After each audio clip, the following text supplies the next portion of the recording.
Oh, whoops. Okay, sorry, I got distracted there. What up, Clay Treats? It's your boy, Technically Clay, streaming from sunny St. Louis, Missouri. How's everybody doing out there? I am doing great. I'm doing great because I got my kitty back. My kitty is back. She is back from the vet, people. Yeah, since the last time you saw me. As many people who watched yesterday know, my cat had to go to the vet, had to get her breast chain removed. They didn't get to start the surgery until like later on in the night, like 4 or 5, I think. But it all went well. Everything went smoothly. She has no longer has any nipples, just as God intended. I don't think she's planning on having any kittens anytime soon. She's like 14, so you know. But yeah. So then let's see. What did I do last night? I think I played some Slay the Spire. I think I watched some YouTube.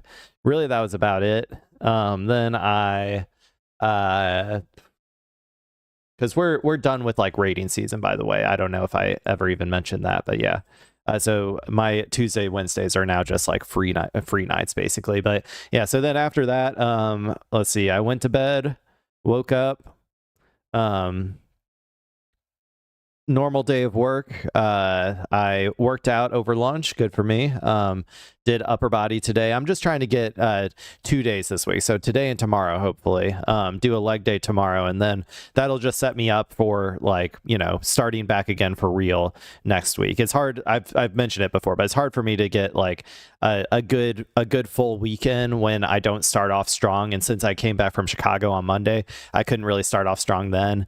And you know, my whole week is essentially a little bit out of whack when I do something like that, or when I'm, you know, when I don't have just a normal work week. But yeah, so I did work out today, hoping to work out tomorrow at around, you know, 3 o'clock today or so, or 2:15 actually was when it was. I went and picked up my kitty, drove her back. She's super high right now. She decided, of course, after getting this huge nasty ass scar down her chest, she decided to piss all over herself in the back of the car. I'm like, dear God, please don't get infected. I washed her off, like I washed off like most of the pee and stuff, but it's still really stinky. We'll just keep a close eye on it. I don't want to get the actual wound like wet or anything, you know. So like I was just trying to like clean it off as best as I can with like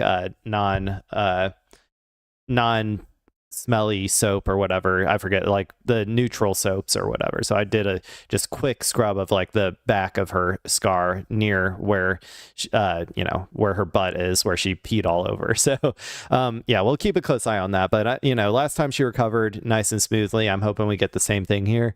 And so then I came right here to be with you, the viewer. Hello. Today we will be going over news of the day, everybody's favorite. We are going to, you know, we're going to go over some of the Iran updates. There's not a whole lot when it comes to Iran, except for, like, I would say the war powers resolution is the biggest thing. But I know Rubio went, according to Fox News, threw down with the Democrats in Congress. So I guess we'll see some of that. Hezbollah, I know, rejected the ceasefire proposal, so we'll go over that as well. I think they're doing a vote-a-rama. I think that's about to start, which is a lot of, you know, votes of like passing budgets and all that sort of stuff. I think particularly around like the ballroom, I think that got removed potentially, and then like stripping ICE or like the ICE funding, I think is going to be like the biggest part of that. But yeah, we'll go over that later. We got I may cover this, I may not if I have time. Bill Pulte, the new the person who's going to replace Tulsi Gabbard. I know there's some stuff with you know, immigrants worried about visas and the upcoming when it comes to the upcoming World Cup. So might talk a little bit about that. We got SpaceX decides to go IPO. I still have no idea how that's going to become profitable. Doesn't make sense to me as a company, as a business model. I literally have no understanding of how that could ever become profitable. But, you know, stock market got a stock market, number got to go up. So we got that. And then we got like John Bolton, I think, is pleading guilty because I guess he thinks he's guilty for, I think it's some lawfare shit. So we'll get to all of that in due time. But for now, we are going to go back to we're going to watch. I think here we're going to start with this. All right, Secretary so we're going to start with this Fox News video about Marco Rubio apparently throwing down with Democrats. We'll see. But I think he was in the it says House Foreign Affairs Committee hearing.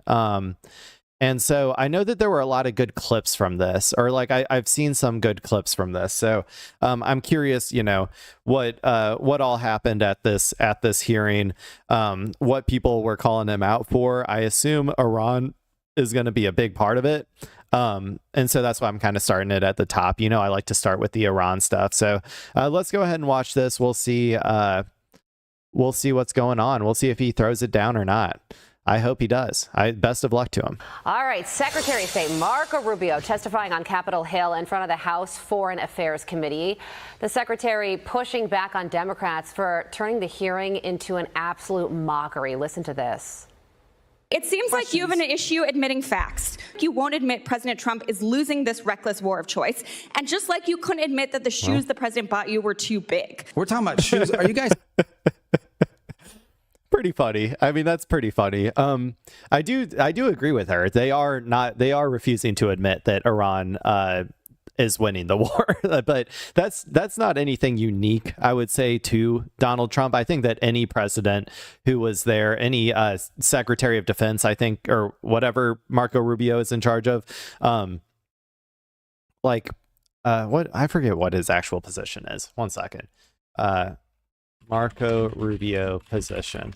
I get all these titles mixed up in my head. Secretary of State. Okay, that's what he is. But I think that any Secretary of State, regardless of presidency, would be, it's their kind of job to do propaganda for the administration. Like, none of them are just going to go out there and like straight up admit the truth when it comes to such a catastrophic, own goal that is us deciding to go to war with Iran. So, but talking about the shoes is pretty funny. For those unaware, I think that Donald Trump, I guess, gave everybody shoes one time, and I think he like guesstimated all of their shoe sizes, and they were like all wrong. It was not just for Marco Rubio. I think it's for a whole bunch of people.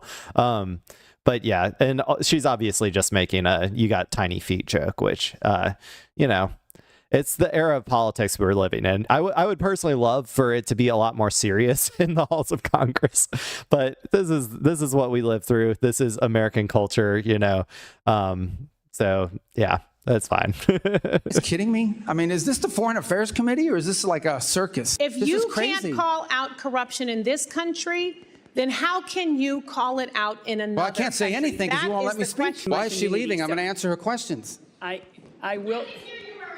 Oh, look at all this. Look at this guy back here. He's just chuckling. He's just enjoying the show. This is what I'm saying. This is American politics. And this isn't just American politics, too. If you go and watch like British politics and like in their House of Lords or whatever, like people get up and just start like screaming and yelling and throwing shit at each other. So I guess to some extent, this is politics with American characteristics is how I would say. Now, China, I assure you, would not allow this level of degeneracy in their halls of their deliberative bodies. However, here in America, this is what we get. And I wouldn't have it any other way. OK, this is what freedom looks like, people. Please go. OK, I got it. Well, thank you for coming. Joining us now to react, senior writer for the Washington. That was so fake. Oh, is this the guy that was behind him? Wait a second. That's the same guy, right? Well, thank you for coming. Right? Joining us now to react, senior writer for the Washington Examiner. Isn't that the same guy, or do they just look exactly the same? Sorry, sometimes white people look like I can't tell white people apart sometimes. Fox News contributor Joe Koch. Well, particularly old white Congress members, they all look the fucking same to me. Joining us now to react, senior writer for the Washington Examiner and Fox News contributor Joe Koch. I mean, Marco Rubio's a master at this, but I want to focus on the bigger issue here, which I think is a huge problem. These Democrats come off as completely unserious, Joe, and ignorant to the facts, as well as unwilling to learn and educate themselves on reality. Combine all that, that's a bad combo, Joe. I'll let him say Oh, first. absolutely, Todd. I mean, you see these Democrats, they come into these hearings, right, in an attempt to make clips themselves yelling at somebody like Marco Rubio, the Secretary of State, with pre-written notes. You notice how they're always looking down, reading something probably written by their staffers so they could take those clips no shit. and put it up on TikTok, social media. Okay. First and foremost, glass houses, my dude. Like, everybody does this shit. Republicans do this shit too. This is if it was Biden's Secretary of State or whatever who was coming out there, I assure you they would all be out there putting their trying to get their clips together of them fighting or fighting against them or like their own compilation or whatever. I don't disagree that it's annoying that our politics is like this. I wish it was different, like I said at the beginning, but this is how it is. And so I don't know. I think that that's a little bit silly. I also think it's ridiculous to be mad about people coming in with notes of questions that they're going to ask. That's just your job. That's literally your job, is to write down the things that you want to ask, the points that you want to get across when you're asking them, and the information you're trying to get out of him. I will say that I get a little bit annoyed that they never really seem to actually want to hear the other person, right? I do wish that they allowed the other person to speak more. I've talked about that before. I think that it's not really conducive to any sort of for me as a listener, as somebody who's trying to watch these hearings and get some information out of them, I do wish that they gave them more time to speak, regardless of who it is. But like I said, this is everybody does this shit, and this is just what it is. I'm I've made my peace with it, at least. Media, and seem to have no interest, to your point, of actually getting to anything resembling the truth, but only to simply draw attention to themselves and then fundraise off of it. And therefore, to Marco Rubio's complete and total just what is going on here type of attitude, these hearings are the biggest waste of time in politics in the social media area for that reason, because truth isn't the goal. TikTok is the goal. And I think even Rubio at one point did say that this is your whole point. This is why you're just yelling at me right now. I think that... Well, it's not necessary. It's also narrative is the goal. And that's why I say Republicans do it too. It's not just about getting clout online. Yes, that is kind of a part of it to some extent. A lot of these people are very self-interested, but there is also a political goal of doing this, and that is creating a narrative, right? That's why the right does this shit all the time too, where they just yell and talk over the person and try to make them look like a fool or whatever. Is to try to get a narrative, and it's also why this guy is right here on Fox News trying to create a narrative as well. It's all about just the narratives that they're trying to make. So yeah. In the end, Rubio looked like the adult in the room while I want to hear Democrats more Rubio asking clips, these questions where one couldn't even stay to listen to the answers, because that there's isn't some what more she was later on. interested It in. looks They look like the children. Yeah, and Joe, that's not all. Elsewhere on Capitol Hill, here's a portion of DHS Secretary Mark Wayne Mullins' day. When will you stop DHS from using its social media accounts to spread bigoted and racist words and imagery promoting great replacement theory? It's interesting how you make those claims and give no facts, but yet your party's the one that's supporting the guy that's got a Nazi tattoo. I have the facts. So this is a little bit annoying to me, because it's why yes, that's bad, right? It is bad that they shitpost on their social media about the fascism that they're doing, right? That is bad. But you know what else is worse? The fascism that they're doing. You should be talking about that more. You should be and maybe they have, and maybe this is just one aspect of it. I'm not saying you can't talk about how disgusting it is that they shitpost about the atrocities that they commit against brown people, right? That is gross and it is disgusting. It should be called out. However, you should also maybe I missed more of the actual hearing, so I don't know if they actually talked about the more consequential aspect of DHS, which is setting up the system of concentration camps around our entire country that will inevitably be turned against American citizens eventually. That is the bad part, and let alone obviously what they're already doing to immigrants today. Yeah, and Congressman Al Green also told Secretary Mullen to shut up after calling him a racist. And there were real points of substance in this. Oh, and then also Markwayne Mullen talking about the dude with the Nazi tattoo, or like I assume he means Graham Plattner or whatever. Again, like it's so weird to be calling that out when you're doing all the same shit the Nazis did, right? Like when like the Nazis, they took a bunch of people. They took a bunch of people, marginalized people, and then they took them and they concentrated them in centers, camps. They were called camps, but centers, detention centers, where they detained them and they concentrated them all in these one location, right? Like you are doing the Nazi shit. Like, so, I don't know, man. And also like Graham Plattner, I'm a little bit skeptical of him, just like I think a lot of Democrats are, but I think we just realized that no time. We ain't got time to worry too much about of that. If he ends up legislating like John Fetterman, then I'll be pissed off. But you can't just like out of pocket dismiss everybody as being, you know, not untrustworthy, or like not voting for people because they're untrustworthy, because technically anybody can change all of their policy positions as soon as they get into office, like Fetterman or Gillibrand. You know, so for right now, I'm skeptically hopeful that Graham Plattner will not turn out to be an actual Nazi, but we'll see. We'll see. He won't be the first Nazi in Congress, and he certainly won't be the last either. This hearing where Secretary Mullen said that a border wall is going to be finished from the Pacific Ocean all the way to the Gulf of America at this time next year. Unfortunately, I forgot they're still doing the Gulf of America bullshit. That's such like a nonsense thing. That's going to be like literally only people like in right-wing media ecosystems are ever going to say that. And they'll have to like, it's funny because they have to cognitively remember that it's not Gulf of Mexico and like actually like try to say it like the propaganda way to try to, do their racist agitprop or whatever. But like the rest of the world, the rest of like normal society is just gonna keep calling it Gulf of Mexico. But the point that these moments that we're highlighting are what get all the attention.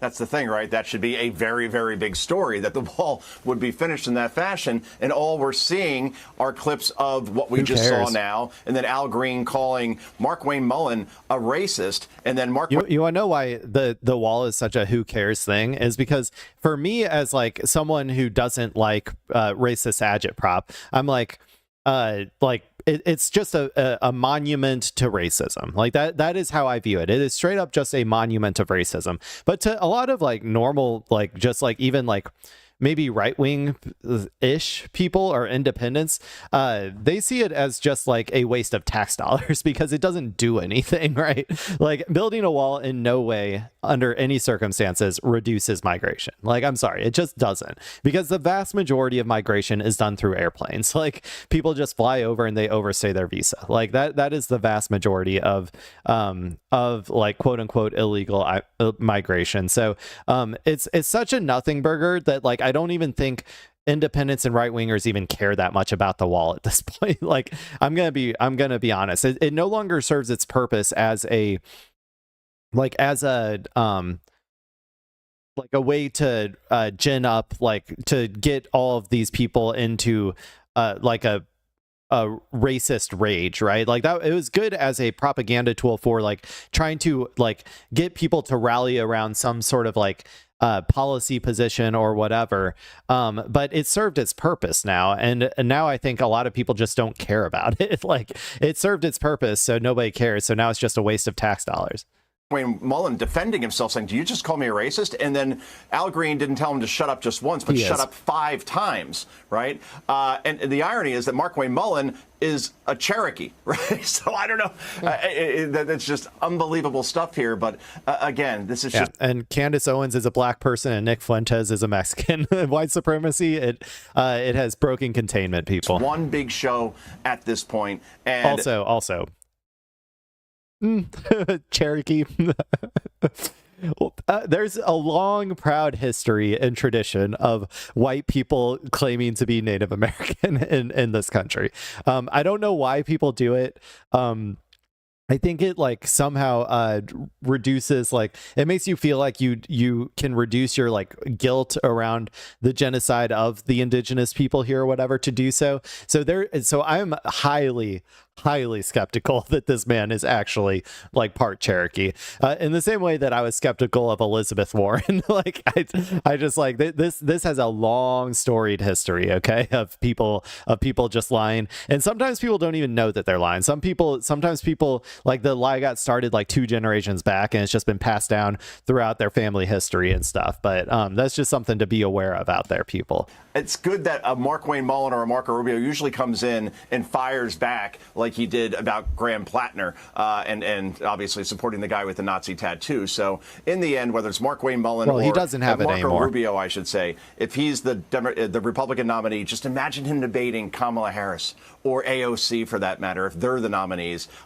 It would be like, just to date myself, that 1988. He would get the floor wiped with him, dude. Marco Rubio is not that charismatic. Even in those short clips that they showed of him, like, he wasn't charismatic. He looked kind of like a loser. Like, am I wrong? I thought he looked kind of like, beta-ish. Like he just didn't really have, he didn't have the charisma that was necessary. Markwayne Mullin, I mean, rhetorically, I think he did fine there or whatever. But like Marco Rubio in particular seemed like not very competent at this sort of combative like interview. I guarantee you AOC would wipe the floor with Marco Rubio in any sort of debate. No questions asked. Out between Mike Tyson and Michael Spinks where it was over 91 seconds. That's how badly that would go. The good news on the Al Green There's so front, much opium, he man. is How do people watch this silenced shit? in a political sense because the voters said you're out. Joe Concha, he is in, and we're going to leave him in, and we appreciate it as always, Thank Joe. you, Joe. Thank you. I'm just like, how do people watch this shit, man? It's so much hopium. So much hopium. Welcome back. Secretary of State Marco Rubio is making the rounds on Capitol Hill today, squaring off with Democrats on several Let's hear some more questions topics, from including this Marco moment Rubio. about Lil Marco. shoes. Just like you won't admit President Trump is losing this reckless war of choice, and just like you couldn't admit that the shoes the president bought We you already were saw too this big. one. I don't know what shoes she's talking about. What is she talking about? I don't know about the shoes. I mean, he gave me some Florsheim shoes. They're actually pretty good. They fit fine. I don't know what she's talking about. And maybe that's what she's referring to. Your shoes That look is what very she's nice referring today, to. Mr. Secretary. Well, how can you see them? They're way down here. What? We're talking about shoes. Are you guys kidding me? I mean, is this the Foreign Affairs Committee or is this like a circus? What is this? Sorry, we already saw that Senior one, foreign but I policy wanted correspondent to. I Jillian needed a Turner reporting live refresher. from the State Department. The last time shoes intersected with foreign policy was, I think, Bush 2. That's right, when he got guessed. That was a terrible. Okay. That was a good one. Fox News, you earn the Technically Clay seal of humor for today. You get one day. One day you get the seal of humor. I bestow it upon you. This is a rare occurrence where they made a good joke. They were referencing, obviously, when that guy went up and threw a shoe at George W. Bush for being a war criminal, right? And sad aftermath of that is I think that guy went to jail for a long time. Even though, like, I think that like a lot of people at this point would like to throw a shoe or maybe something a little harder at George W. Bush, but yeah, that was a good joke. So congrats, a rare humor W from Fox News. Moment, but this kind of personal back and forth thing, Aisha, went on for some time in this hearing. The House Democrats on this panel certainly took a very different tack than their Senate colleagues did with the secretary yesterday. But Rubio, for his part, made it very clear that when it comes to his budget, leading this department, the State Department, it's very targeted and it is directed at specific foreign policy goals. Take a listen. You personally, as a senator, supported authorizing legislation, the READ Act. How much of this funding has been spent so far? I don't have that figure in front of me, but I can tell you we're not going to fund us? puppet shows. Can you get it for us? Yeah, I'll get it for you, but I'm going to tell you the number of puppet shows and all these other stupid things they were spending money What's he on is going to talking be about zero. On What puppet shows? What's he talking about? I must be missing some context here, because I'm like, what on earth are they talking about? Shows were fun, and all these other stupid things they were Is he spending drunk? money on is going to be zero. On substantive policy issues, Democrats used much of their time to impress upon Secretary Rubio. They think that the war in Iran is illegal and illegitimate and a hot mess. So is the war still on, or is the war off? What you're seeing reports of, including last night, is the following. A ship will go through the route, particularly both the northern and southern route of Hormuz. Those ships will come under attack. The U.S. will respond to that attack by shooting down those drones that are trying to sink a commercial civilian vessel illegally. Okay. Dude, the war is still on because the blockade is still on. A blockade, any sort of military blockade, is an act of war. And by that same regard, by the way, we are actually technically currently at war with Cuba as well. And I think that's also been going on for more than 60 days. So, which the War Powers Resolution, if you don't know, is like, if you need Congress's approval to go to be at war after 60 days. I don't know why we gave it that 60-day buffer that allows presidents to get into wars of choice based solely on their own desire. And then like after 60 days, we have to try to rein them back in. It seems like a big, it seems like a big process hurdle to just try to allow presidents to continue to unilaterally do acts of war against other countries. But like it is just like, I don't know. At least at this point, it is technically illegal, right? The war is illegal, and every day that Trump leaves those ships out there trying to enact this blockade, both against Cuba and against Iran, is technically breaking the law and should be thrown in jail for doing so. I wish that we had people who had the, wherewithal to actually do that, or the political power to actually do that. But they're not going to. So they passed a War Powers Resolution recently in the House, which still needs to pass the Senate, which is basically just a redeclaration of but yeah, for realsies, it actually is illegal to be at war past 60 days now. And so now we'll see if that passes the Senate. But the problem is, even if it does, what's going to happen, right? Like, he's going to say, we're not at war, is what he's probably going to say. He's going to say we're not actually at war, which is not true, because like I said, a blockade is an act of war. So then it will be on Congress or somebody to hold him accountable. Like I said, throw him in jail. And again, that's not going to happen. So we'll see what happens. Honestly, that's my general sense, though, of what's going to happen when it comes to the War Powers Resolution. But yeah. And unlawfully. At that point, the Iranians will respond to that by targeting some facility in the region in retribution. On occasion, in order to protect our own forces, we don't just strike the drones, we strike the people who launch those drones. So as Secretary Rubio is tied up literally all day today on Capitol Hill, back here at the State Department, Israel and Lebanon are in the middle of another round of talks. They started about 9 a.m. this morning. They are still ongoing. Okay. Well, we'll talk more about Lebanon after this video, but well, there you go. There's some clips from Rubio throwing it down. I always imagine like he's like throwing it down on the dance floor, like he's going up and like, I don't know, doing like the like flossing or something on the desk, like, but nah, it was just him making a few comments. As I said in the beginning, these Senate hearings are always annoying, whether it's a Democrat or a Republican administration. They're always frustrating to watch because, there's never any like real information, it feels like, that is allowed to come through. It's just kind of the politics and era that we live in. Hopefully one day we can make it back to, a more conducive environment for actually getting good information from our elected, or I guess he's picked, like chosen representatives or whatever. Okay, let's go ahead and move on. I already kind of talked about the resolution, the War Powers Resolution, so I think I'm going to skip that video. like I said, they passed the War Powers resolution in the House. I think we're still waiting on it to go through the Senate. Once that happens, we'll see. We'll see if anything changes. My guess is probably not. So that's kind of my analysis on that. Let's go ahead and move on to Hezbollah. Okay, so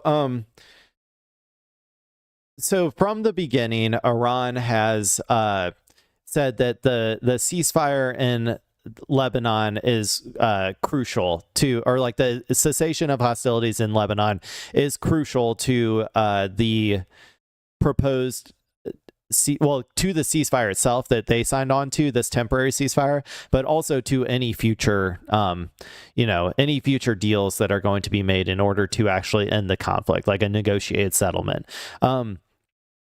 Obviously, Israel does not want this, right? Israel wants to try to take over as much territory as they possibly can in southern Lebanon because they kind of view this as their last hurrah.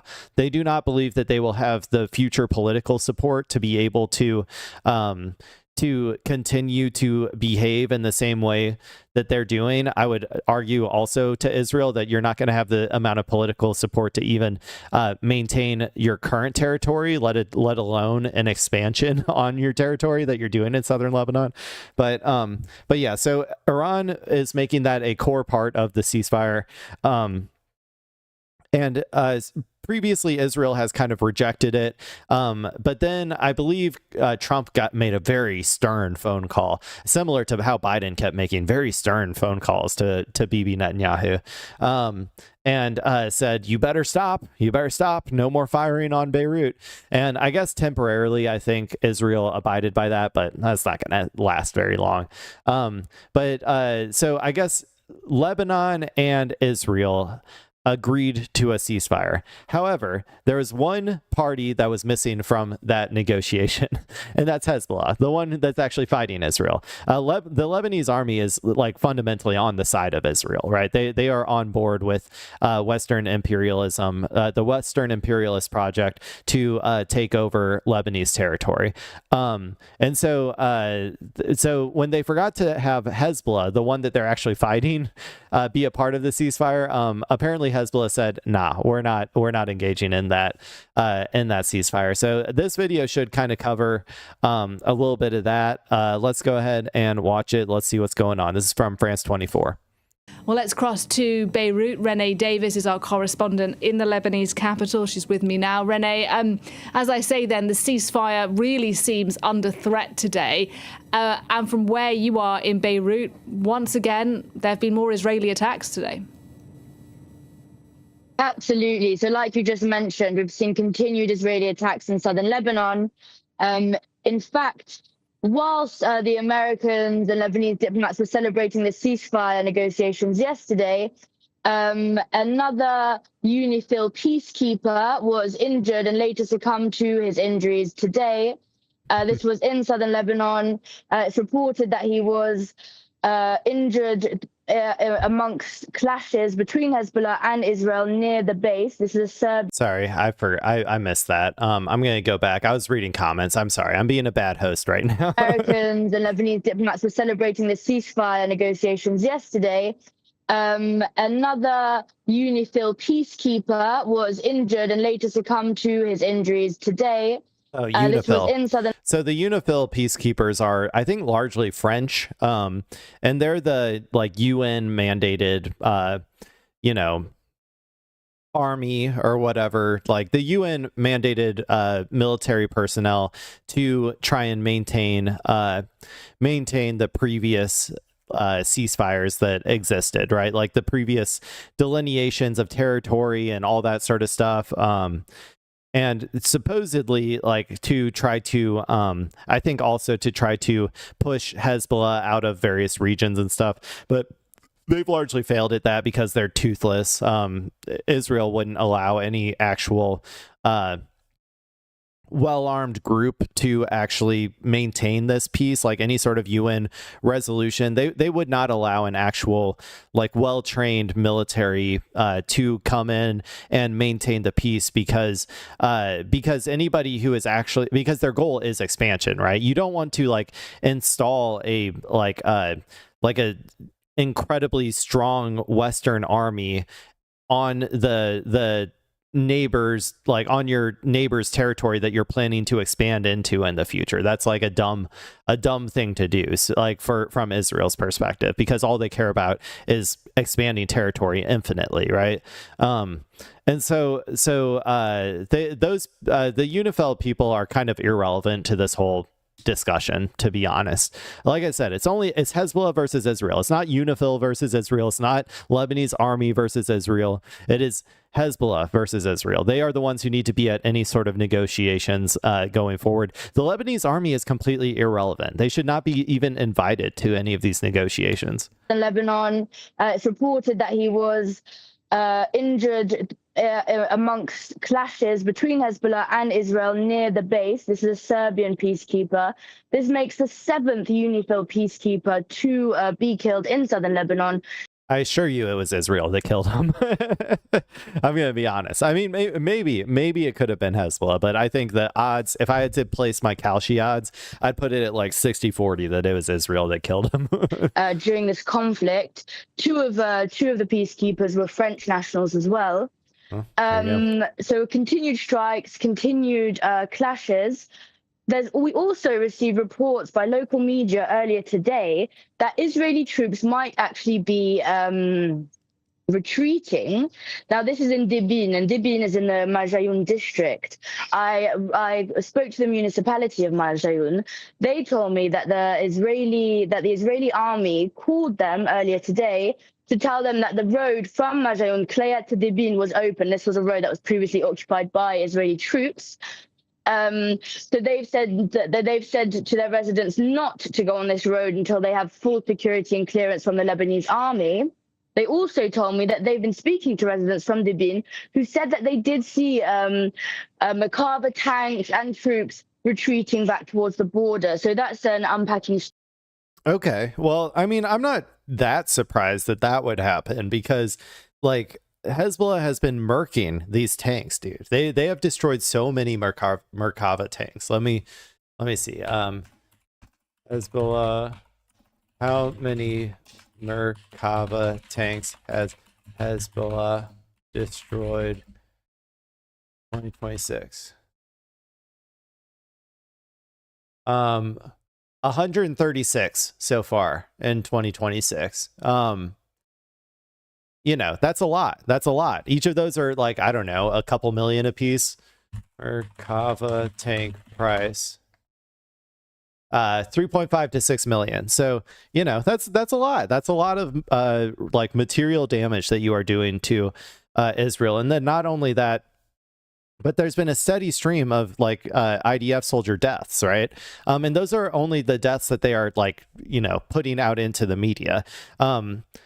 For every death, like they usually underreport, right? So for every death, I would assume it's like, you know, twice as much probably, if I had to guess. But maybe more, maybe less. But generally speaking, I would assume about twice as much of whatever they report. And then also they will probably underreport injuries as well, which will be about 10 times more than whatever the death count is. So when I say that they're like killing, like confirmed killing at least like 1, maybe 2 IDF soldiers a week, then that means like realistically they're probably killing about 3 to 4 a week, and then also injuring 30 to 40, right? That's a lot of pressure to be taken when it comes to Israel. And they're also just like not a very competent army as well. Like I also have to keep mentioning how incompetent the Israeli army is, because their service members are entirely made up of like I would say they're the same demographic as like cops or ICE agents in America. They're used to being like brutalizing civilians, and they're not used to actually fighting real resistance organizations. And then also there's obviously the new drone technology that that Hezbollah has been using and stuff. So all of this leads me to believe that there are chances that Israel is actually retreating from some of these areas. But I also want to be clear that I'm expecting this to be a relatively long occupation.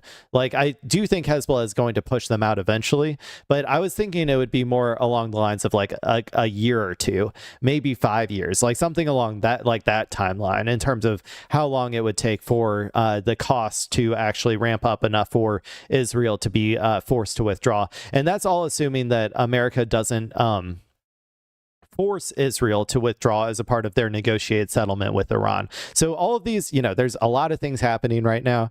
I'm just trying to give everybody like my best analysis of like what I think is going on and why I, why I think the things that I think, why I'm, why I make my quote unquote predictions. I don't like to call them predictions, but I like to think of them as like assessments of what I'm expecting to happen. And so that's kind of why I'm going into all of this, like why I believe that they could be retreating from Devon to an extent. Story there. But there's been, as you said, lots of ongoing clashes, and doesn't really look like a ceasefire from many Lebanese civilians. And it doesn't sound like Hezbollah either has endorsed this ceasefire. As I mentioned a bit earlier on, we're getting reports of sirens going off in the north of Israel. And Hezbollah's chief, Naim Qassem, has made a statement effectively rejecting the truce. I mean, tell us what he said. So exactly. So Naim Qassem spoke on Hezbollah's TV channel. It's called Al-Manar. He was saying that, once again, I mean, this is not the first time he said this, that the ceasefire means total capitulation, total surrender, that it was laughable, he said, that in the agreement, and that he also said that all it was plans for a greater Israel. And like you said, he threatened settlements. Now Hezbollah continues to insist that the only way to get rid of this war is to fight on the front line. Meanwhile, President Joseph Aoun and Prime Minister Nawaf Salam insist that this is the shortest, easiest way to end the conflict. Nope. Is that there must be a signed accord. Nah. Because here's the thing. If you sign any sort of agreement, Israel's going to instantly violate it. And also, they might try to make you sign an agreement where you lose territory too. Like, I wouldn't put them past that. And I also wouldn't put the Lebanese army past agreeing to that shit. But again, they're just going to slowly colonize your land. That's what they do everywhere. That's all their strategy every single time. We don't have to like sit here and like pretend like we don't know exactly what they're going to do. Like, we know what they're going to do. Everybody knows what they're going to do. So the Lebanese army, I mean, or the Lebanese like government, like I said, they're basically just morphing into a Palestinian Authority for Lebanon, where they are essentially just a captured Western body whose entire goal is to facilitate the ethnic cleansing and subjugation of their people. Like, that is their entire goal at this point. Hezbollah is the only force that is actually out there fighting against Israel. If the Lebanese army decided to get off its ass and go start shooting as many Israeli like IOF soldiers as they possibly can, started launching drone strikes at Israel, started fighting fire with fire, started murking Merkava tanks like Hezbollah is, then potentially there would be a situation where Hezbollah is no longer necessary and would be essentially just folded into the Lebanese army. But that's not how it is. That's not what's happening. The Lebanese army is essentially just a puppet of Israel. Like, I'm going to be honest. That's basically what it is. Like, I'm being a little bit hyperbolic, but that is what it is morphing into, I would say. It's just the Palestinian Authority for Lebanon. So, I don't know. So in what we know from the deal is that the Israeli troops are meant to retreat over a 60-day period. So this is something that's just not fast enough for Hezbollah. They want Israeli troops to be totally gone off southern Lebanon.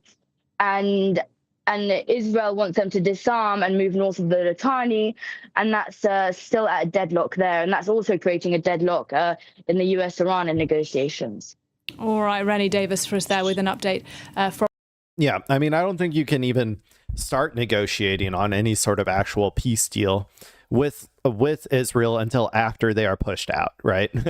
It's only after they are only after they withdraw entirely from Lebanon, then you can maybe have a negotiation about like, okay, we'll stop lobbing missiles at you if you stop lobbing missiles at us. And then that would be like the starting preconditions for peace. I was reading some of these comments as we started. They were kind of funny. Terrorists don't like or doesn't like peace. They want war. That's why rejected. So I assume he's talking about Israel, right? The Israeli terrorists don't like peace. They want war. And that's why they're, firing through it. And then T-Temp says Hezbollah do not negotiate with terrorists. Not the best English, but, I don't actually abide by the idea that you can't negotiate with terrorists. So I think if you do want to negotiate with Israel, it's fine. You should just be highly skeptical when you're negotiating with those terrorists. No ceasefire, just lies to manipulate oil markets. So both Israel and Hezbollah violate ceasefires while their patron states, the USA and Iran, want this war to end. Plenty of time to watch the clients pulling in the exhausted patron states. Okay. Israel's one condition is to push the Lebanese government to declare civil war against Hezbollah, destabilize Lebanon to make capturing the south more easy. That's never going to happen. I don't think that's ever going to happen. The political considerations in Lebanon would make that, I think, impossible. When you are like, it wouldn't be possible until Israel would have to fully withdraw before they tried to instigate the civil war. Because if you're already under fire from an external actor, then people are not going to be fucking around with a civil war in the middle of that, right? The political considerations would be like, wait, why the fuck is the general, the masses would be like, why the hell is the Lebanese army going to war with Hezbollah when we literally have a foreign entity trying to steal all of our territory, right? But yeah, why would they deal with terrorists who have never honored any ceasefire they brokered? I assume, again, they're talking about why would Hezbollah deal with terrorists who have never honored any ceasefire they brokered? Because they're the Jewish nation. Despite Hezbollah's record of terrorism, the weak Lebanese government has no interest in defending their sovereignty. Yeah, Hezbollah is not a government, widely unreported. Okay, anyway, that I got a little too in deep with those comments. I was just curious what people were thinking on France 24's viewership, I guess. But okay, well, there you go. That's the current Hezbollah situation. Maybe Israel's retreating, maybe they're not. I mean, it sounds like their reporting indicates that Israel is retreating from some areas.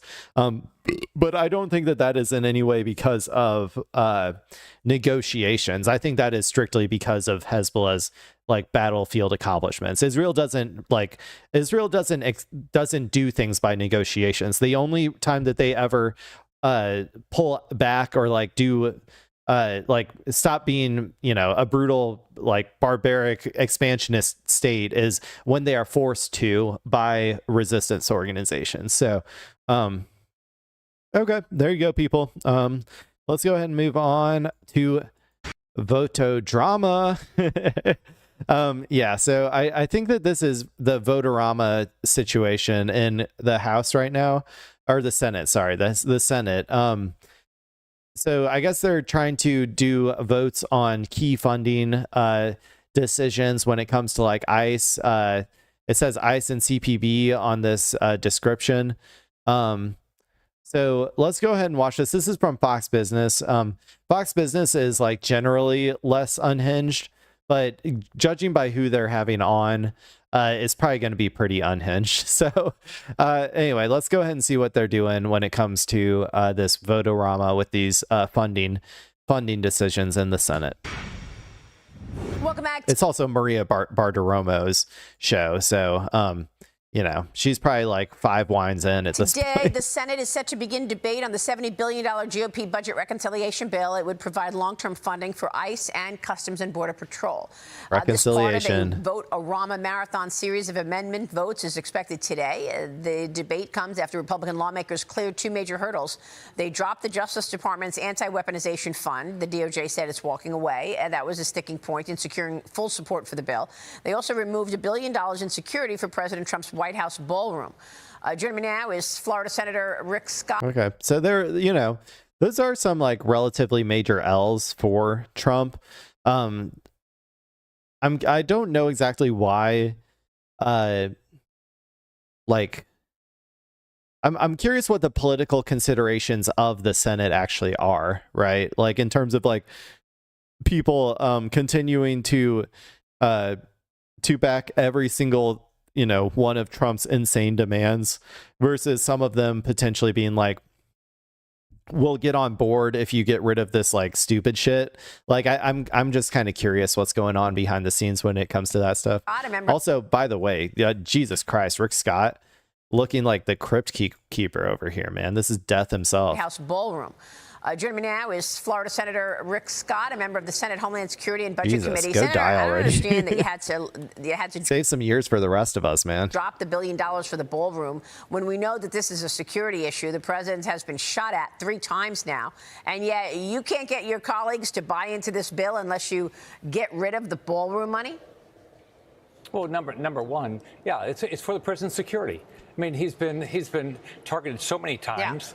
Yeah. And so why? Yeah, but by who, by the way? By who?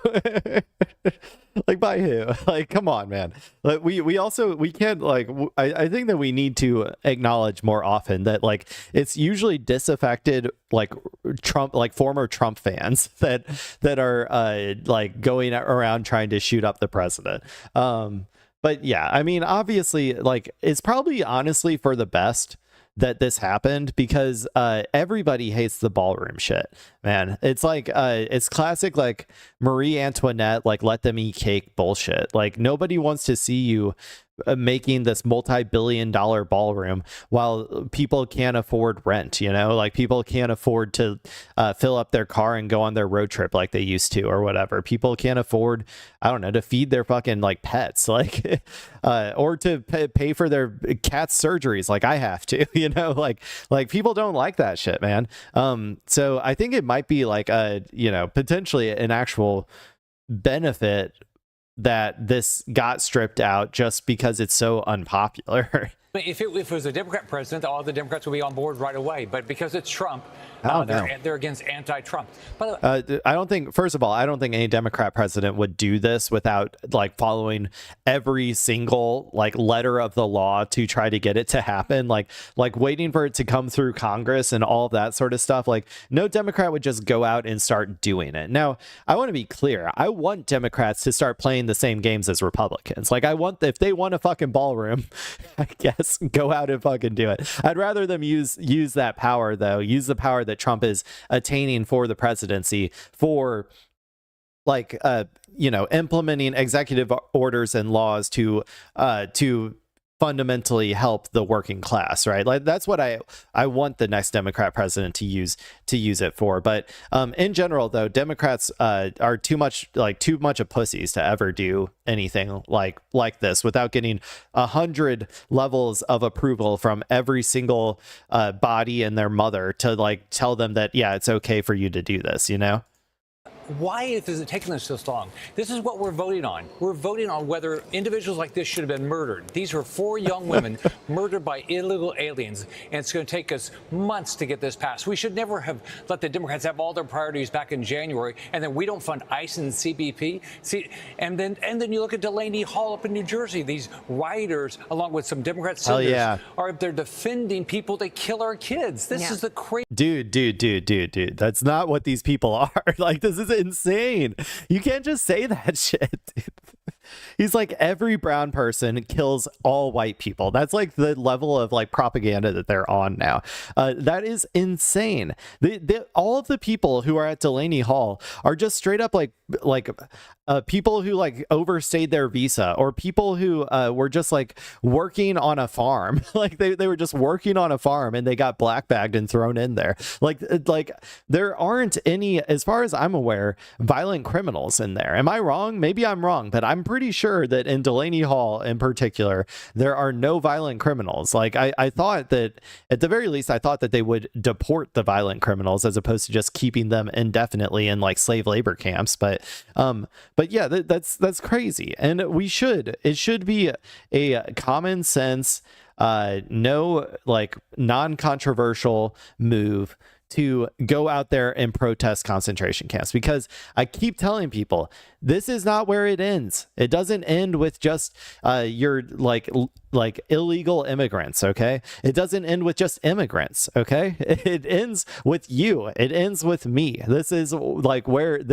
it ends, is with like everybody, any sort of dissident. Like, let's say you don't like Trump's Israel first policies, right? You don't like that Israel is basically using our government as like a fleshlight to do whatever the fuck they want with, right? Let's say that you're opposed to that and you want to go out and protest it. Sorry, you're going to an ICE facility. You're going to be in the detention center, buddy, because you're a dangerous radical dissident. Okay, this is how it always goes. This is how fascism begins. People need to wake up, and people should be out there protesting. They need to. These people, these fascist goons, need to be scared, right? They need to be scared that they are going to have some form of accountability. And it doesn't, and maybe that accountability won't happen in the near term, but it needs to happen in the future. And they need to be afraid of that, because if they're not afraid of that, this whole project that they're doing accelerates like insanely quickly. If they're not shown that people are opposed to this at every level, like every single level, then they are going to make things a lot worse and a lot faster for the rest of us. So those people out there who are protesting Delaney Hall, they're doing God's work. Jesus would be out there doing that shit too, by the way. I'm just saying, for all you like right-wing freaks out there, Jesus would be out there protesting this shit as well. Craziest time in this country. Well, it's unbelievable, really. I mean, you've got to use reconciliation just for normal appropriations of money toward what you would expect to be open, and that is immigration and Department of Homeland Security issues in the middle of a war. But the Democrats always come up with something else that they don't like. Now they're upset about the president tapping federal housing director Bill Pulte to serve as acting director of national intelligence. He'll replace Tulsi Gabbard, who's stepping aside at the end of the month. Senate Democrats apparently, what did they say? I mean, they're urging GOP leaders to pressure the president into withdrawing this appointment, and they threatened that they're going to tank the extension of Section 702 of the Foreign Intelligence Surveillance Act, or FISA, if the president doesn't reverse this decision on Bill Pulte. What have you heard? Well, first off, whatever Trump does, that's the reason why Democrats won't go along. They're not going to go along and help us make sure we fund ICE and CDP for some godforsaken reason. They don't want to do FISA to make sure we can surveil. For some unforsaken reason or godforsaken reason. Yeah, because it's like a demonic entity in our country. Like, that's why it's a demonic entity in our country. We shouldn't allow this level of evil to fester in our country, because like I just said, it doesn't end where it currently is. It keeps expanding until it is forced to be stopped. It's easier to stop this shit on the earlier side than it is later on. Trust me. Foreigners. There's a new excuse every day. Whatever Trump does, well, then the Democrats can't go do the next thing we need to do. So take FISA. We need to be able to surveil foreigners, but not Americans. I've been surveilled. All right, they've reduced my tax returns. They attacked my company when I went against Hillary Care.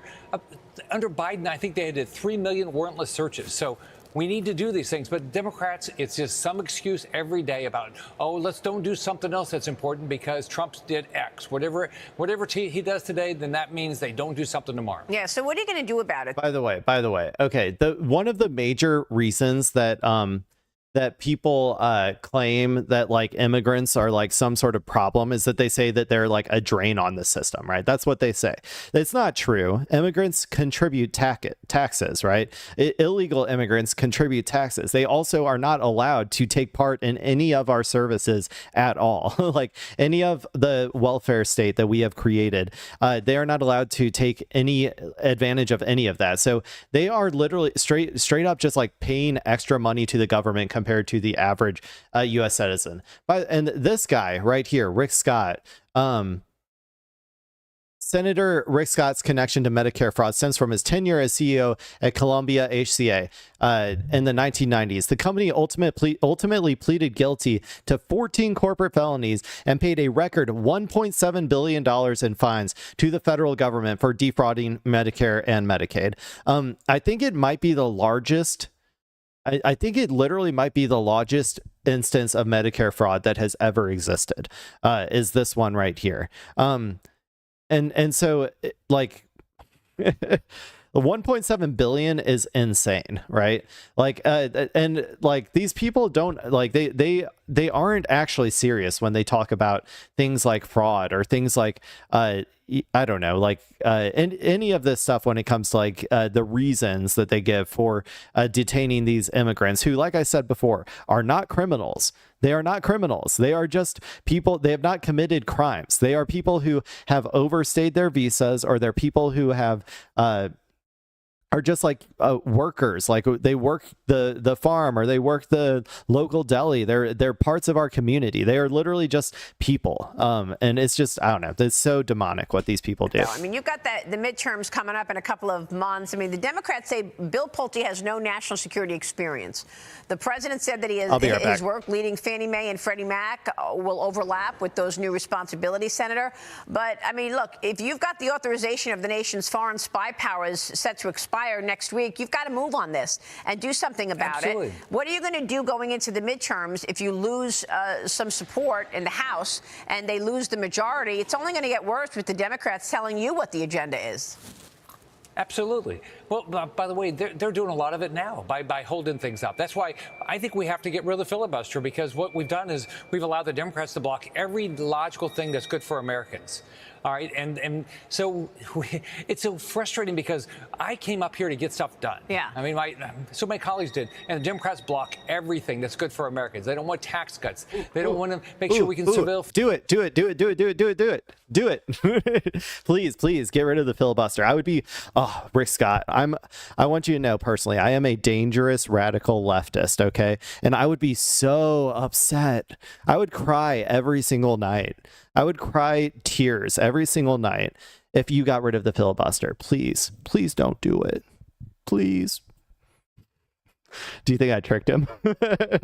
Dear God, if they got rid of the filibuster, that would be like one of like the major goals of the like Democratic Party needs to be to get rid of the filibuster. And if they just did it for us, that would be perfect, because there are certain things that if the Democrats do, the Democrats are just like not allowed to do because the corporate donors are scared that it's going to impact their their bottom line, right? The pedo billionaires. They're scared that it's going to impact their bottom line when Democrats do it. But they give Republicans a lot of leeway because they trust that the Republicans are 100% always going to be on the side of capital. And so when the Republicans say that they will that they want to remove the filibuster, I do think there's a chance that they would be allowed to actually do so. It's a small chance. I don't really have a lot of hope that it's actually going to happen, but maybe if somebody sends the video of me being super sad if they do it, then maybe that'll help them out a little bit. For foreigners, they don't want them to fund ICE and CBP. So it's everything we need to do. ICE is incredibly unpopular. Well, look, you look at what Florida's doing, and it seems over 50% of the country hates ICE. So everybody, like, I mean, that's a majority. The majority of the country hates ICE. Seems that DeSantis is getting things done there. Florida lawmakers approved his constitutional amendment for the November ballot, which would significantly cut property taxes for many homeowners. The measure would raise the homestead exemption from $50,000 to $150,000 beginning in 2027, with a pathway to an even larger future exemption up to 250%. Ron, sorry, I missed this. This is for what Florida taxes? Constitutional amendment for the November ballot, which would significantly cut property taxes for many homeowners. The measure would raise the homestead exemption from $50,000 to $150,000. Florida's becoming worse and worse every day, man. Bye-bye schools, bye-bye public schools, bye-bye firefighters, bye-bye cops. Cops got to take a pay cut if you don't got property taxes, man.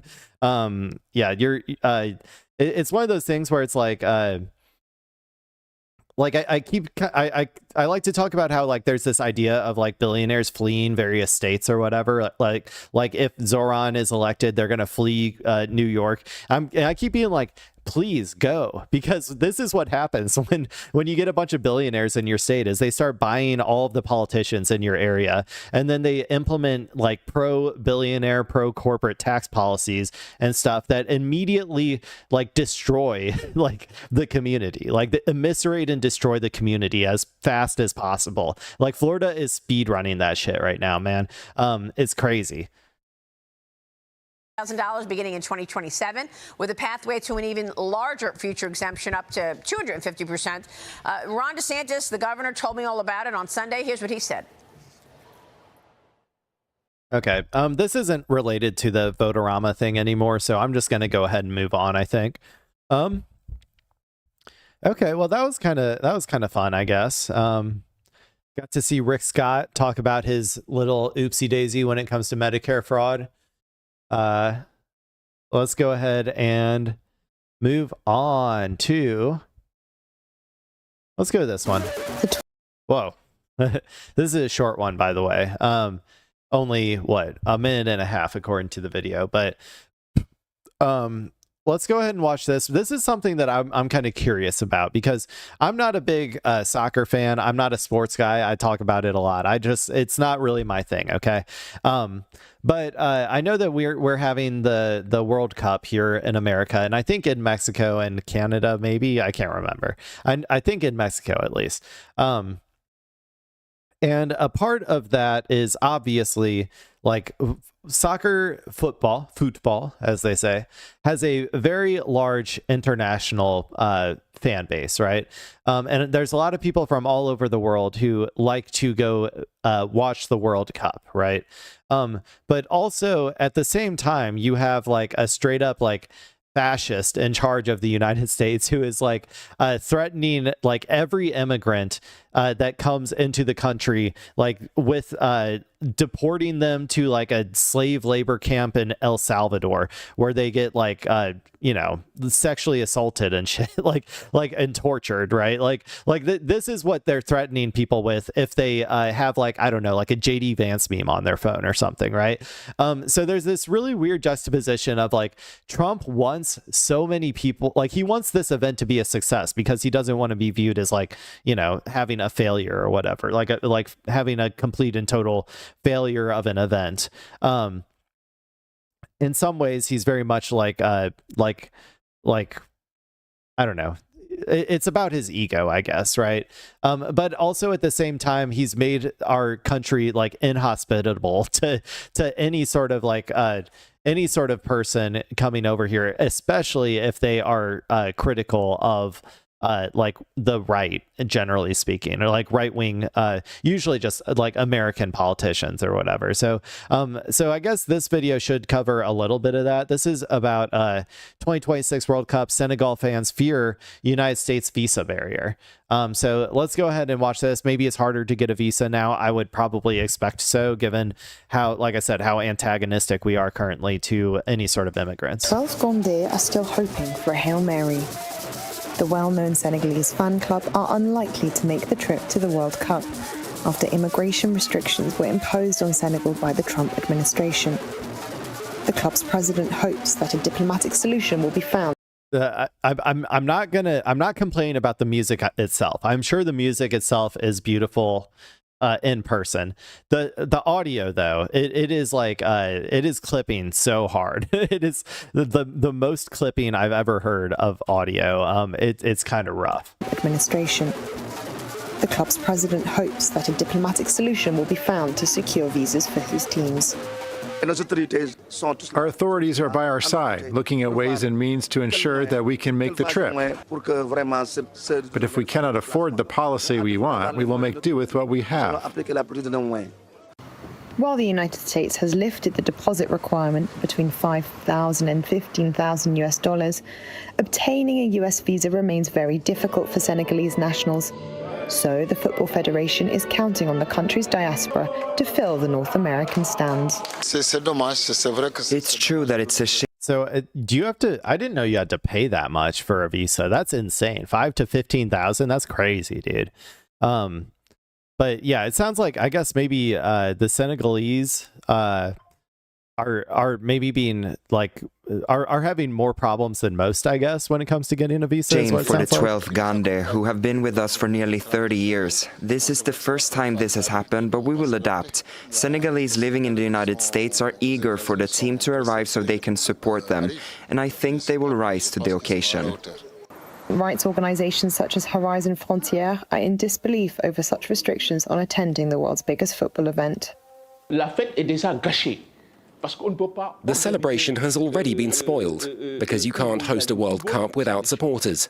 This is unprecedented. Senegal must protest diplomatically. FIFA must be approached. Human rights organizations must be called upon. What was the reason for it again? Did I miss that? Who were put on the United States immigration blacklist. Oh, okay. They got blacklisted by Donald Trump. Okay, I see. Yeah, well, okay. Well, then that's like just going to be an own goal from Trump's perspective. I don't know what all countries are on this immigration blacklist. Let me see if I can find that. Immigration blacklist 2025. Let me put this on silent mode. It's annoying me. Okay.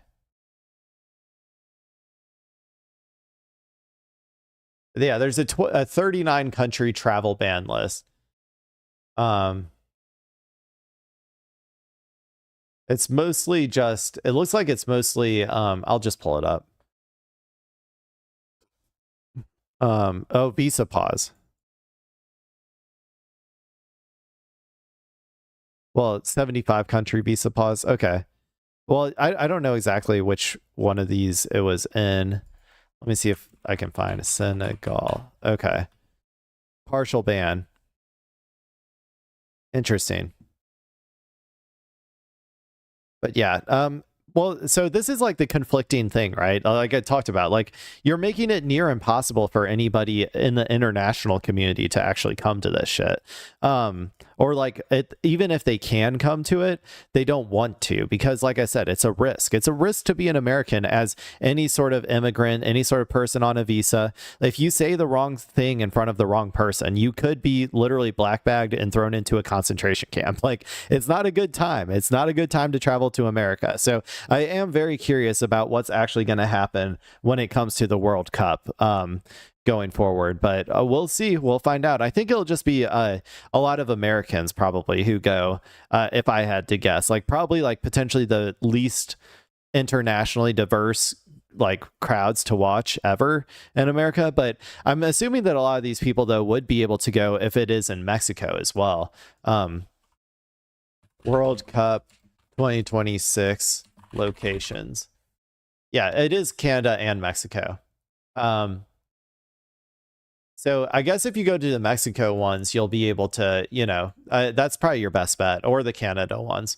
Both of them, I think, aren't going like, well, Canada is probably closer, I would say, to America in terms of like their proximity to fascism. Mexico is with Scheinbaum and stuff is like kind of crushing it right now. So I think that you would probably be safer going to Mexico if I had to guess. But you're probably safe, honestly, if you go to either of those countries. Just, I would say you're not that safe going to the US. Okay, let's go ahead and move on. What else we got? What should I do next? Let's watch this John Bolton thing. How long have I been? 1 hour and 15 minutes. Let's watch this John Bolton thing. Okay. So, I don't know if this is going to surprise many people, but I'm not a fan of John Bolton. I don't like John Bolton. He sucks. He is like the OG neocon. If you're unaware, he is like, you know, every single terrible war that America has ever been in. He was there. He was somewhere in there. Like go look hard enough and you'll find his name attached to it. Iraq, Afghanistan. I mean, I assume that he did like more before that, like various interventions before that. I don't know if he was around for Vietnam. That might have been too long ago. John Bolton War Associations. Let's see if we can find some information real quick. Oh, wait. I spoke too soon. Bolton was a supporter of the Vietnam War, but avoided combat through a student deferment followed by enlistment. Wow. Someone born, okay. I'm curious if he was a draft dodger too. That would be like the ultimate, that's what I would expect him to be. But yeah, Reagan and George H.W. opposition to financial reparations to Japanese Americans held in World War II era internment camps. So he's pro internment camp. Oh, and he was, I think, the weapons of mass destruction guy, right? Yeah, he was the weapons of mass destruction. I think he was like the original like concoctor, or like the original propagandist for the weapons of mass destruction narrative, or at least a prominent one. That's what I remember him mostly from.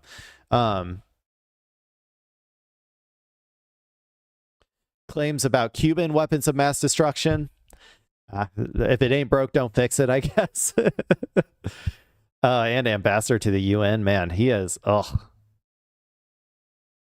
Okay. Okay, well, there you go, people. Like I said, every single terrible war that America has ever been involved in, John Bolton was there, the OG neocon. But he ain't going to be there no more, people, because he has been found guilty. Now, was this lawfare? I don't know. We'll have to find out in this in this segment here whether we think that this is an appropriate situation. In general, I do not like lawfare. I sometimes relish a little bit in the downfall of my enemies, so there might be a little bit of that, but I will try to separate that from the idea of whether I think this is deserved or not and try to give some sort of accurate assessment here. This is John Bolton reaches plea deal over mishandling information. Let's go and watch this video from CNN. President Trump's former national security advisor is expected to plead guilty over handling of classified documents. Sources tell CNN John Bolton has now reached a plea deal. Let's bring in our Caitlin Plant. She is in Washington. It's always breaking news. It tends to be around. Well, if he's pleading guilty, then I guess that means he's guilty, right? I'm just kidding. I don't think that a plea deal in any way actually is like connected usually to whether you actually committed the crime or not. And Donald Trump. In general, I'm very opposed to plea deals on average. I think that they're a way to get people, like innocent people, to be too scared of actually going through, the system of governance that like was created for us to try to protect people from unlawful prosecutions, aka a jury of your peers determining whether you are guilty or not. So in general, I am opposed to like plea deals at all. In fact, I mean, I would go so far to say that I don't even know if we should have plea deals. I think that it's also a way of like speeding through processes that aren't supposed to I guess what I'm saying is I feel like it makes it so that it's a very streamlined process to take innocent people and put them in jail, right? It makes it very easy to do that.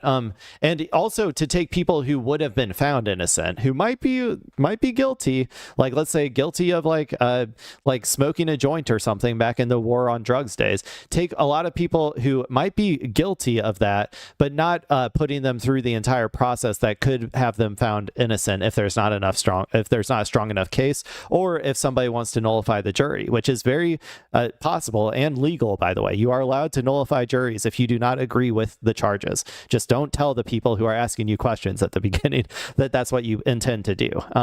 You are allowed to do that, though. It's not a crime to nullify juries. So, sorry. Okay, I'm getting way off track. I need to lock in here. Let's talk about John Bolton. Or at least those who've worked for him. Caitlin, fill us in. What's going on? Well, this is out of the U.S. Attorney's Office in Maryland and the court in Maryland. John Bolton, the former national security advisor in the first Trump White House, he is set to plead guilty, and it is going to be an admission of one count of the illegal mishandling or retention of national security information, meaning classified information that he would have gotten while he was serving in that first Trump White House. Okay, so this is one of those crimes that is like, I mean, it's one of those things that literally everybody does. You could prosecute, I think, every single former president that has ever existed could probably be prosecuted with this exact crime. I'm also sure that like 90% of national security, like CIA people, or whoever has access to secured to classified information or whatever, I guarantee you could arrest like 90% of them. They have probably all done this to some extent. So, White House. I mean, in that regard, it is probably lawfare. Whether he did it or not, we'll see. Or like whether I think he actually did it or not, we'll see based on the rest of this video. Now, this is a significant guilty plea because it is a plea of somebody that Donald Trump has wanted to see successfully prosecuted. Now, this case is a little bit different than some of the other cases in that it had been investigated beginning in the Biden years of the Biden presidency by the Justice Department. They built a significant amount of evidence. There was a lawfare, bipartisan lawfare. Hell yeah. search by the FBI of John Bolton's home last August, where they were finding documents and electronics marked secret, confidential, classified. Ultimately, Bolton had been charged in court with 18 counts. He was set to go to trial at some point, but the Justice Department has reached a plea deal with he and his attorneys. What we are expecting to happen next is that John Bolton is set for a hearing in the federal court in Maryland. It sounds like they had a lot of evidence of him like holding on to this information, this classified information. So to be honest, he probably did it. Like I said, everybody does it though. But I want to say this though. This is a bipartisan lawfare. This was started by Biden, completed by Trump. You know what? I don't know if I would even classify it as lawfare at that point. If everybody hates you, you know, if everybody's targeting you, then maybe you've earned it. I don't think I would even classify this as lawfare at this point. I was saying that originally because it was Trump that was doing it against Bolton, and I know Trump hates Bolton. But since it is kind of bipartisan and it seems like there's evidence of, and it wasn't started by Trump, that leads me to believe that this is just more, you know, somewhat legit. Obviously, like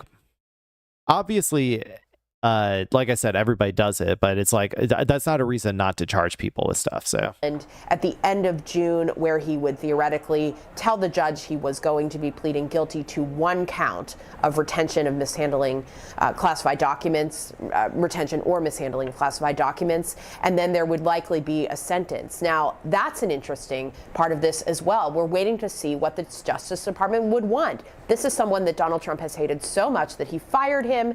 He tried to block the publication of his memoir when he was writing about his time serving in the first Trump White House. And what is alleged in this is that Bolton was writing himself essentially diary entries, sending them to himself and then having them printed it out for his own files, potentially as he worked on his book. That's what was found in his home.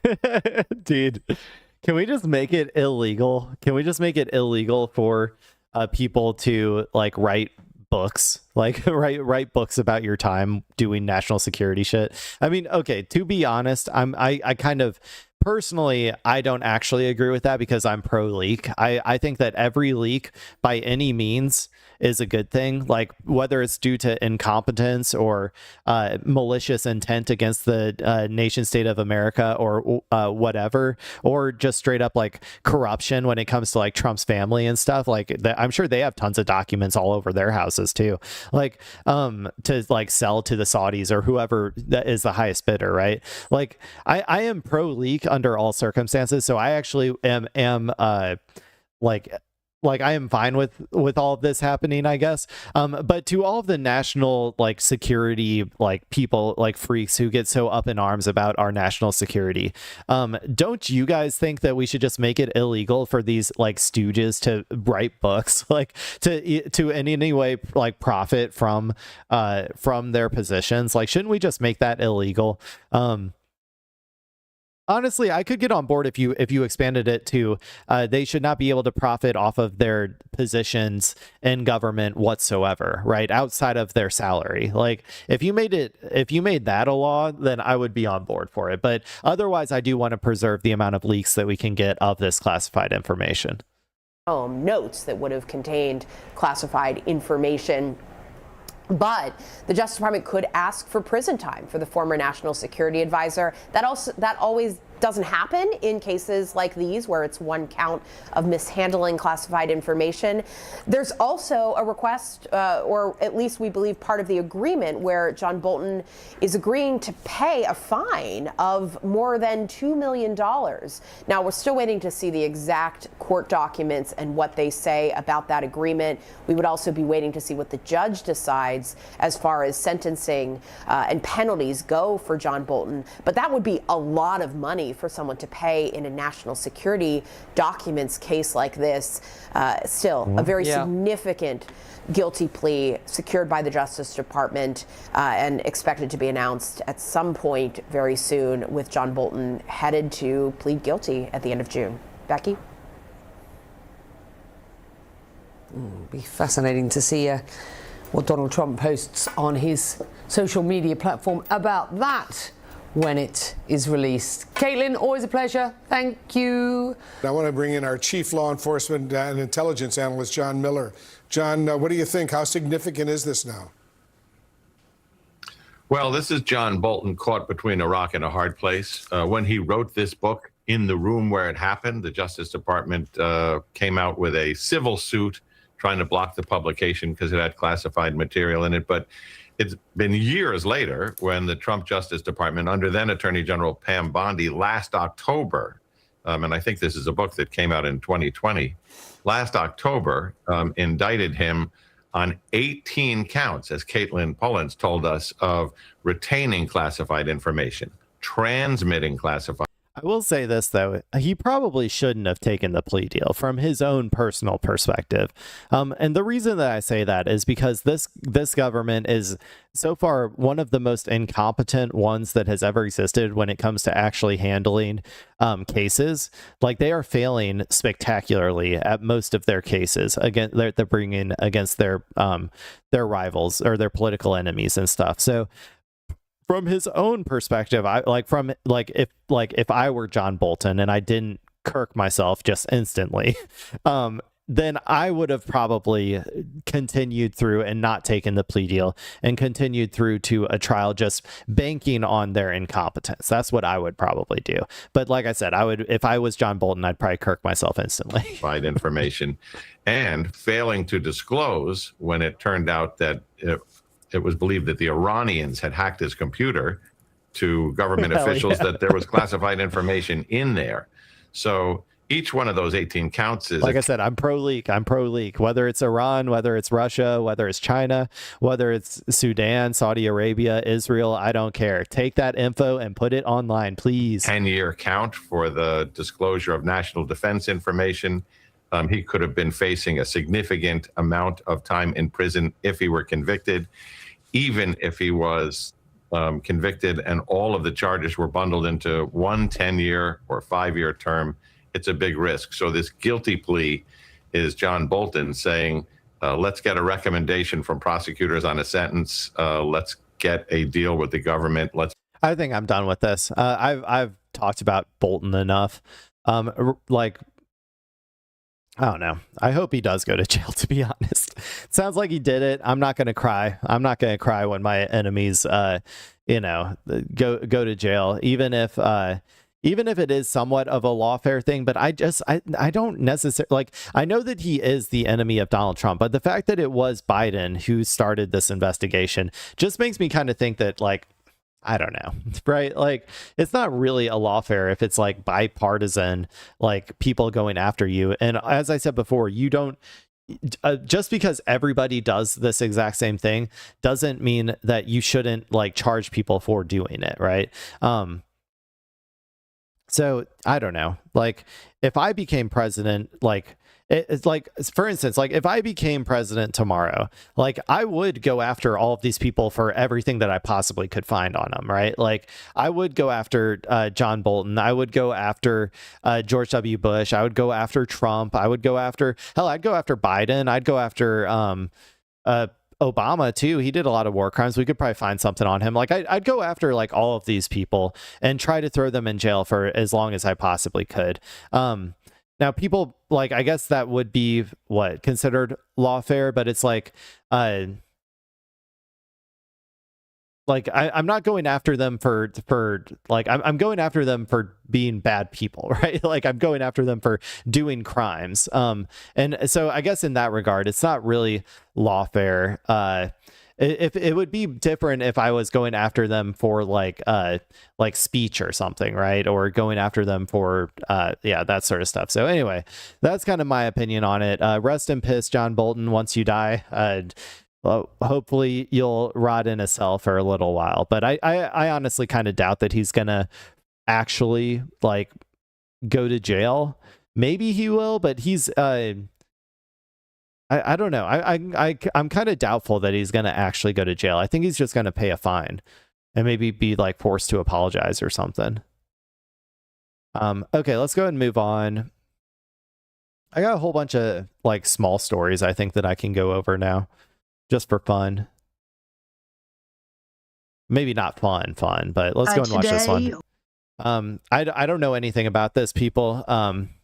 But apparently there's a okay, actually, let me set this up slightly differently. So since RFK Jr. has been elected as Health and Human Services guy, the leader of that department, he has like simultaneously somehow managed to like create like an Ebola pandemic, what was the last one? A hantavirus pandemic. I'm not saying he's directly responsible or whatever, but and then like what was the other one? There's been various like measles outbreaks in Florida and stuff. Like it just seems like diseases are going crazy out there. But we got a new one, people. We got a new one. And I think that like I keep telling people my theory, and nobody ever listens to me, that RFK Jr. is the fourth horseman of the apocalypse. He is death. He is death, the fourth horseman of the apocalypse. Look at him. Look at him, listen to him, and then look at what he does. He is death or pestilence or something along those lines. Like he is like we need to take my words seriously, people. I'm telling you, this is what's happening. And another sign of that is that now we have flesh-eating parasites are now being detected in South Texas. Only the third U.S. case of screwworm in decades. So look. I don't know. I can't remember what all of the horsemen are. He might be a mix of multiple. I don't know, but I just know there's something going on here, and I'm trying to figure out what it is. So let's go ahead and watch this video and see if it plays into my theory or not. We are taking immediate action this afternoon and evening. Has already begun to deploy to contain and eradicate this case of the New World Screwworm in South Texas. We have, number one, formed a unified incident command team with the Texas Animal Health Commission and deployed our APHIS response team. I guess this is Department of Agriculture, not necessarily Department of Health. Or what's RFK? What's his title again? Junior position. Department of Health and Human Services. Okay, I guess that's the same thing. I don't know. So I guess this is slightly different, people. Okay, this is slightly different. Maybe this is, who's the Department of Agriculture head? Department of Agriculture head. Brooke Rollins. I don't know anything about that person, but I think it's funnier to think that it's RFK Jr. because he also like he also like has this weird fascination with like dead animals and stuff, and like I don't know, he's just like the embodiment of like pestilence and disease and death, and so that's why I'm thinking that's the horseman he is. So I think that he's involved in this somehow. I think I'm still right, even though this is a different department. And personnel to the area. They are already on the ground. We've established a 20-kilometer infested zone around the detection and implementing quarantines, movement controls, and surveillance in this area. We have expedited targeted release of the sterile New World screwworm flies. It's also flesh-eating parasite is just like, God, that like, I don't know if these things are like a thing for humans.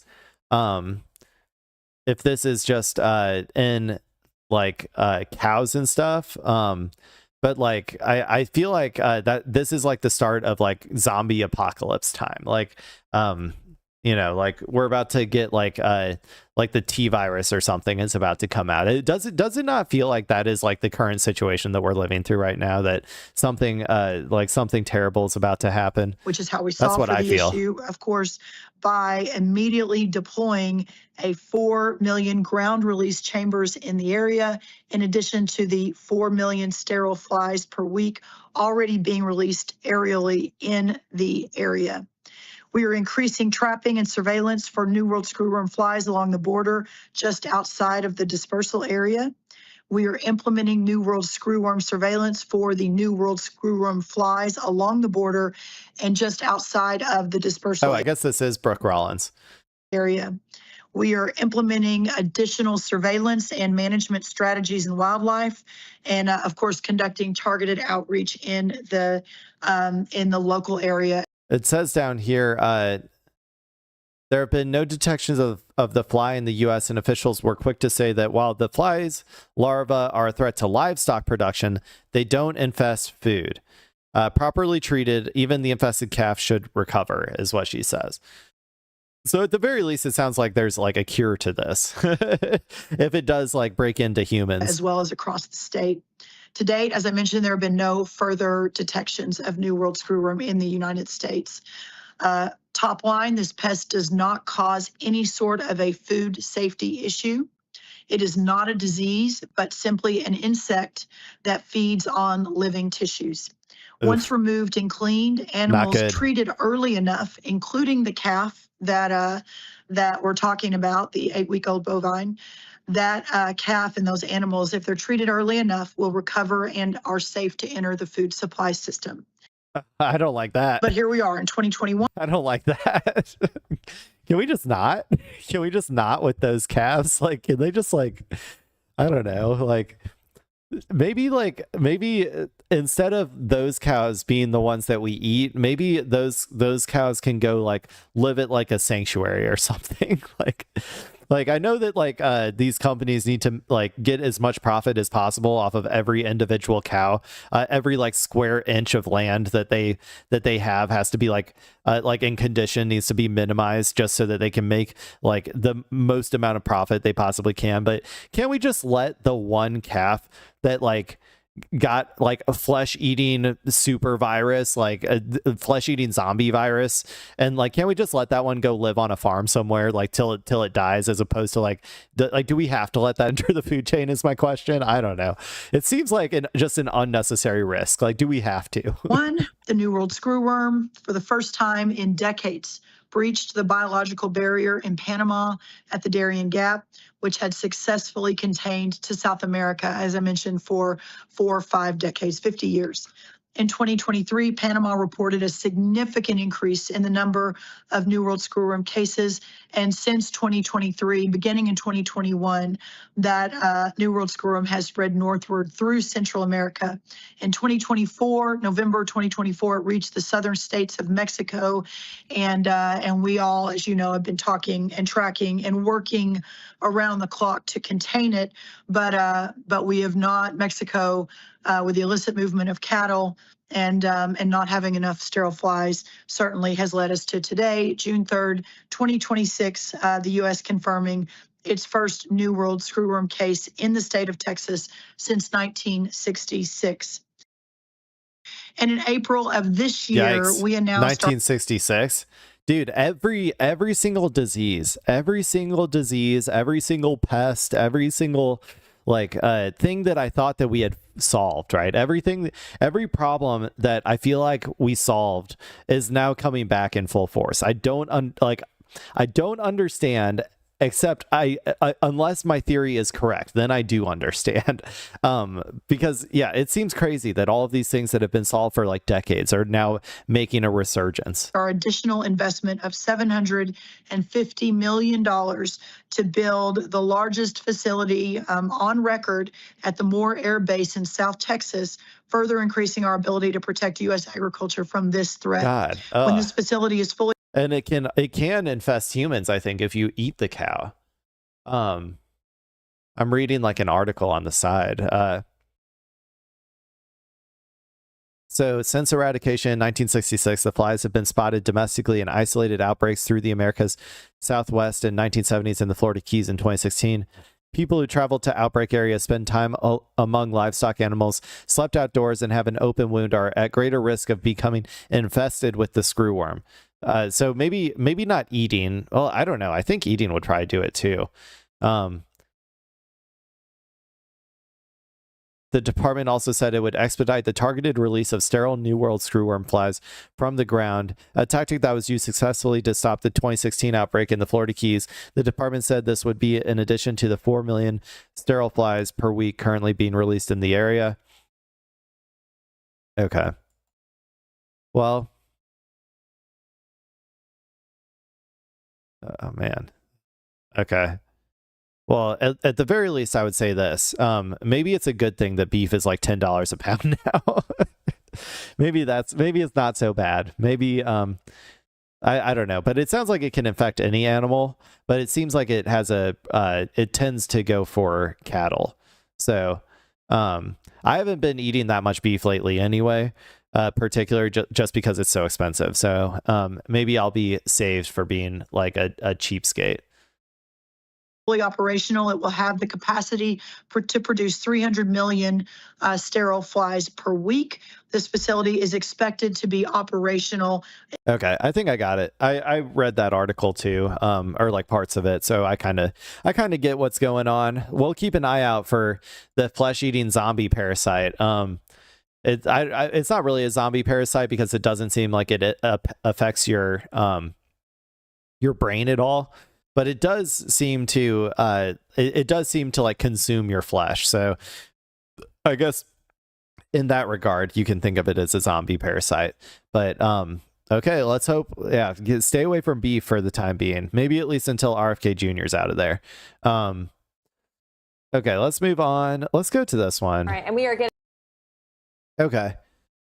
So Obama himself. This one's just on my mind because I just went to Chicago last weekend. So I think I saw some stuff about Obama's like presidential center while I was there. So it's just kind of on my mind. I saw this video pop up. It says what to expect from the Obama Presidential Center in Chicago. What are my thoughts? What do I think it's going to have? I think I know what it's going to leave out. I think it's going to leave out the like sheer number of like death and destruction that he rained upon Muslims in the Middle East through drone warfare. I think it'll probably leave that out. I think it'll probably leave out how the disappointment that he caused from his change campaign not being fulfilled led directly to the collapse of liberalism and the rise of MAGA fascism. I'll probably leave that out as well. But anyway, let's see what is actually in it in this video. We'll see what's going on here. Getting a first look inside the new Obama Presidential Center, which officially opens its doors on Juneteenth, right? June 19th. The $850 million center is more than 19 acres, and it's located on Chicago's hope. We're like, nope. South Side. It covers both the political and personal realms of the former president, features a new public library, an NBA regulation-sized basketball court, a playground.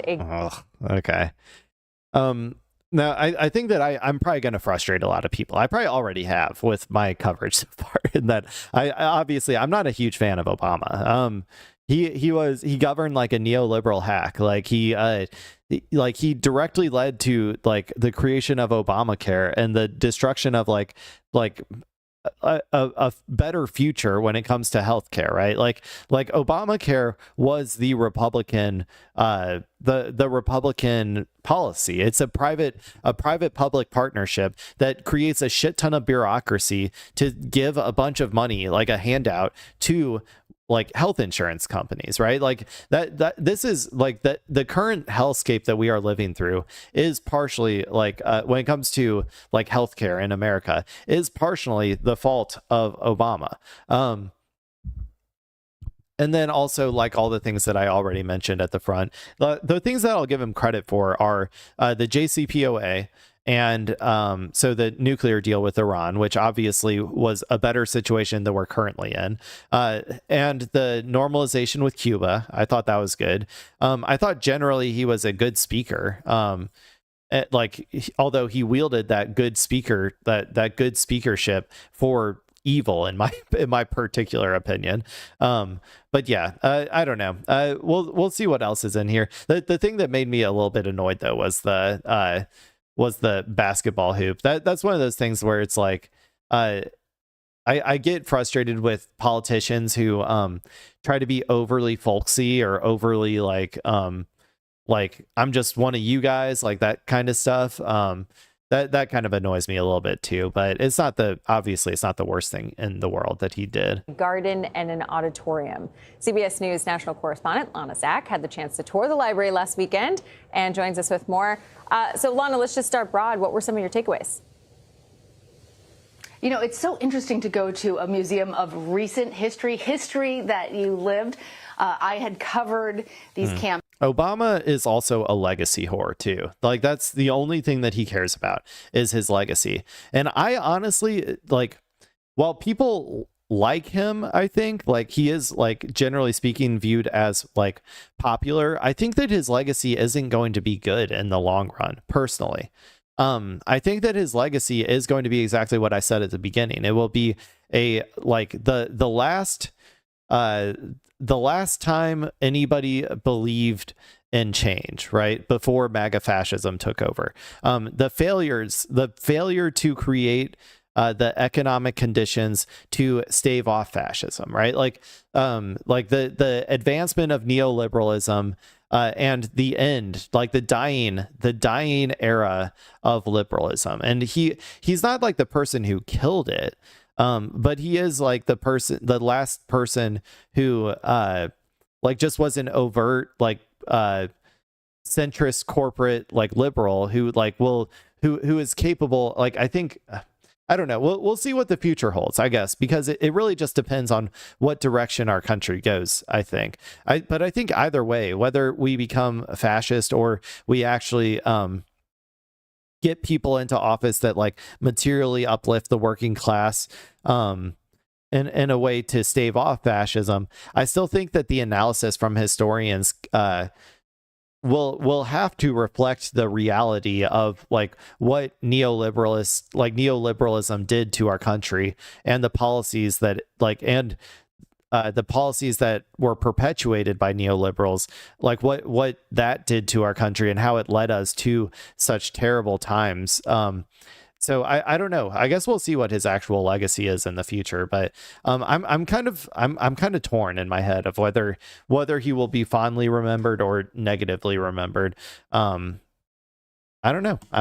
Campaigns, and immediately when you go in there, it feels like you are transported back in time. And so to experience that and to experience all the ways in which you felt different in that moment, the museum does a very good job of tapping into that. And I brought along my children, and I also kind of hate this too, by the way. I hate this idea of creating of a person creating their own library for whitewashing their legacy, right? I think this is a normal tradition amongst presidents, as far as I'm aware. But I don't like it. I don't think that you should be able to. I don't know if they're using public funds or if he's doing this privately. I don't know how that works. I don't like it being created and being influenced by the person themselves. If you're going to have a historical museum of a person or individual, I think it should come a lot later on. It shouldn't be a part of building your legacy. It should be a reflection back on because only history and time will tell how Obama's legacy will actually be remembered. And I think it's only once that time has told that story, then we can actually create an accurate sort of historical understanding of him.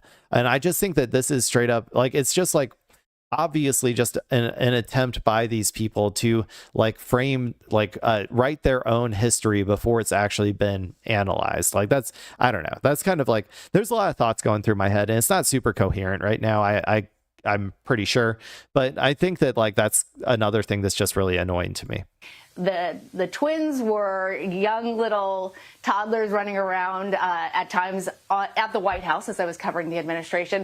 And do you remember when one of them smoked weed or something, and then Fox News had a field day with that shit? That was a funny story. Son was in my belly at one point. And what's it say? Unconstrained convention by what is, this is impossible to read, by what is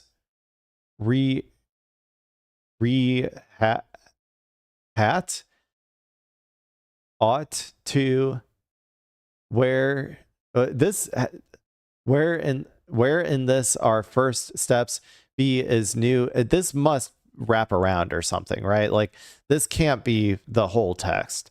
This is not a good formation of text, by the way. This is impossible to read just like by itself, let alone the fact that I would have to walk back and forth to like read it. I don't understand this at all. To tell them about this history and that they were there in different ways for parts of this, it was Did they really recreate the ball or the president's office. Like, why? There's already, you can already go visit the president's office. You understand that, right? You can go to the White House and you can go visit it yourself. Like, you don't have to go to this recreation of it. Maybe they're like, oh, Trump's one is too gaudy now, we need to make our own. Back when it was diplomatic and respectable. That they were there in different ways for parts of this. It was really interesting and such an immersive experience. In particular, my kids really enjoyed looking at the dioramas and how it sort of pulls you into the White House experience. They enjoyed looking at Michelle Obama's dresses. And then really so many of the people in the museum love that experience. Yes, we can. Remember that? Apparently the answer is no, we can't. And they actually queued up to go into the replica of the Oval Office and to sit behind the Resolute desk, not the actual one, but a replica, obviously, and have their pictures taken and feel like they are part. Did he get a Nobel Peace Prize? Dear God. What a joke. What a fucking joke. In 2009, President Obama was surprised to be awarded the Nobel Peace Prize for his stated commitment to diplomacy and the progress that he represented to people around the world. So for being black, I guess he got the Nobel Peace Prize. The reason I say it is a joke is because he like increased drone strikes an insane amount. Like, he's a war criminal, just like every fucking president. Like, no American president should ever get the Nobel Peace Prize.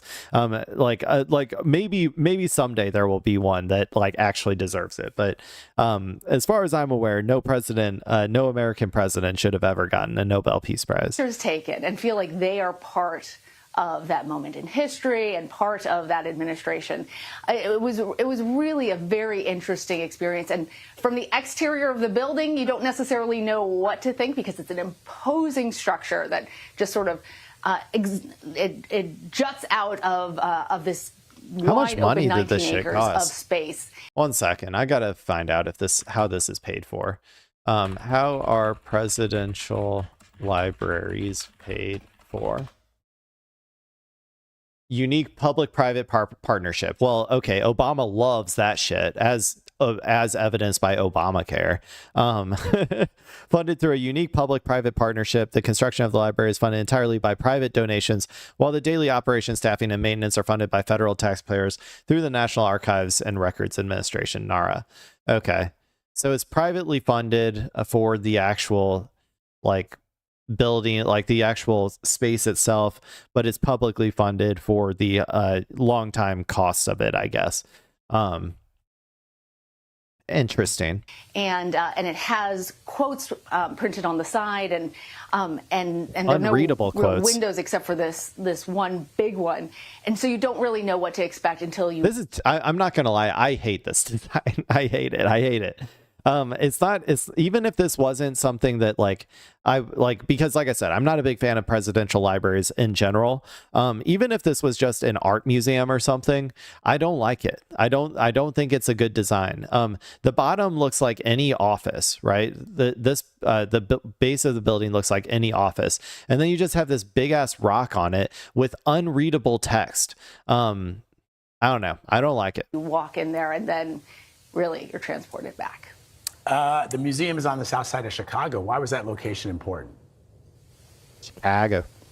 Well, that if you've followed President Obama, you know how important Chicago is to him, how that was his adopted town.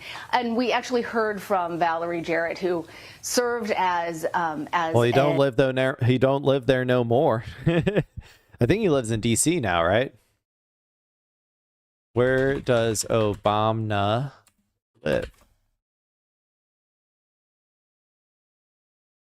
Yeah, Washington, D.C.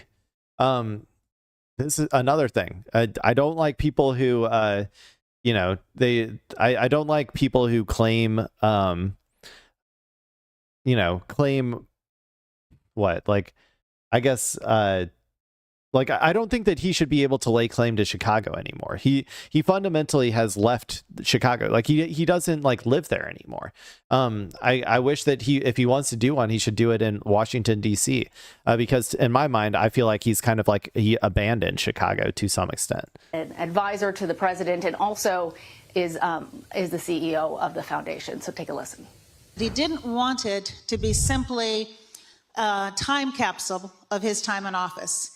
He wanted it to be a living, breathing, engaging location where people from across the street or around the world would feel welcome, would feel safe, would feel engaged, inspired, and motivated to bring about change in their own lives. And he wanted to do that through storytelling. Change, but not too much change, right? Right, people? I think that's his main, I think that would be his like main, his main legacy. At the very least, it's going to be change, but not too much change. As you know, he's a big storyteller. And he believes fundamentally that ordinary people can do extraordinary things.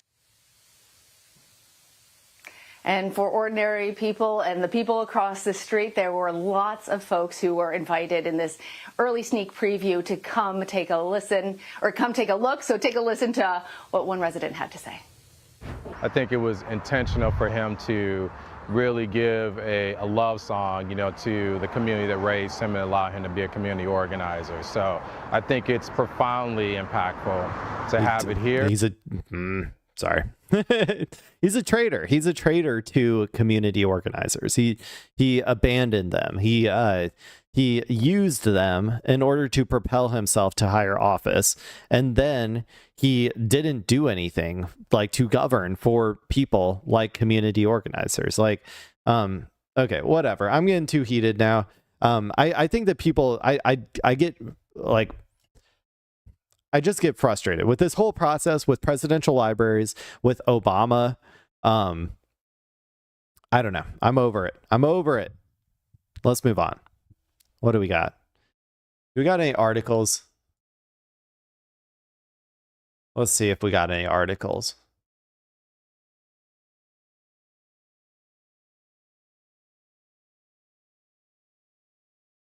Ooh, this could be a fun one. This one just showed up on my newsfeed. Let's read this one. Close ad. Okay, let's read this one. Let's read this article. I just found this one. Okay, people, this was not pre-prepared at all. I think it just showed up like on my feed like 19 minutes ago or something. So, later. Come on. Okay. So we're going to read this article. This is one from Newsweek. I guess this just happened, is my understanding. Published June 4th, 2026 at 10:58 a.m. Oh, okay, that was earlier today then. Updated June 4th, 2026 at 4:26 p.m. That was probably the hour ago that I was looking at. Okay, so I just saw this pop up. We'll see what it's about. Valedictorian's graduation speech abruptly halted after anti-ICE remarks. Maybe there's a video too.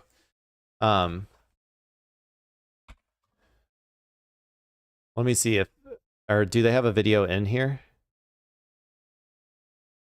No, I don't see a video in here. Valedictorian anti-ICE remarks. Oh, there might be a video after. Let's read the article first, and then afterwards I'll look at a video, or maybe if I feel like looking at it inside while I'm reading the article. So this is from Newsweek. This is by Khalida Rahman. Okay. A North Carolina high school valedictorian speech was cut short after she criticized U.S. Immigration and Customs Enforcement during her remarks. Video posted by local news outlet CBS 17 and on social media showed Lean Hajiz addressing Clayton High School's class of 2026 during the school commencement ceremony on May 28th. Let's go ahead and watch it now. Oh, if they do have a video. Here's a video. Can I get this bigger? Oh, we're getting an ad. God. The internet, man, it's unusable at this point. How do I skip? I can't skip it.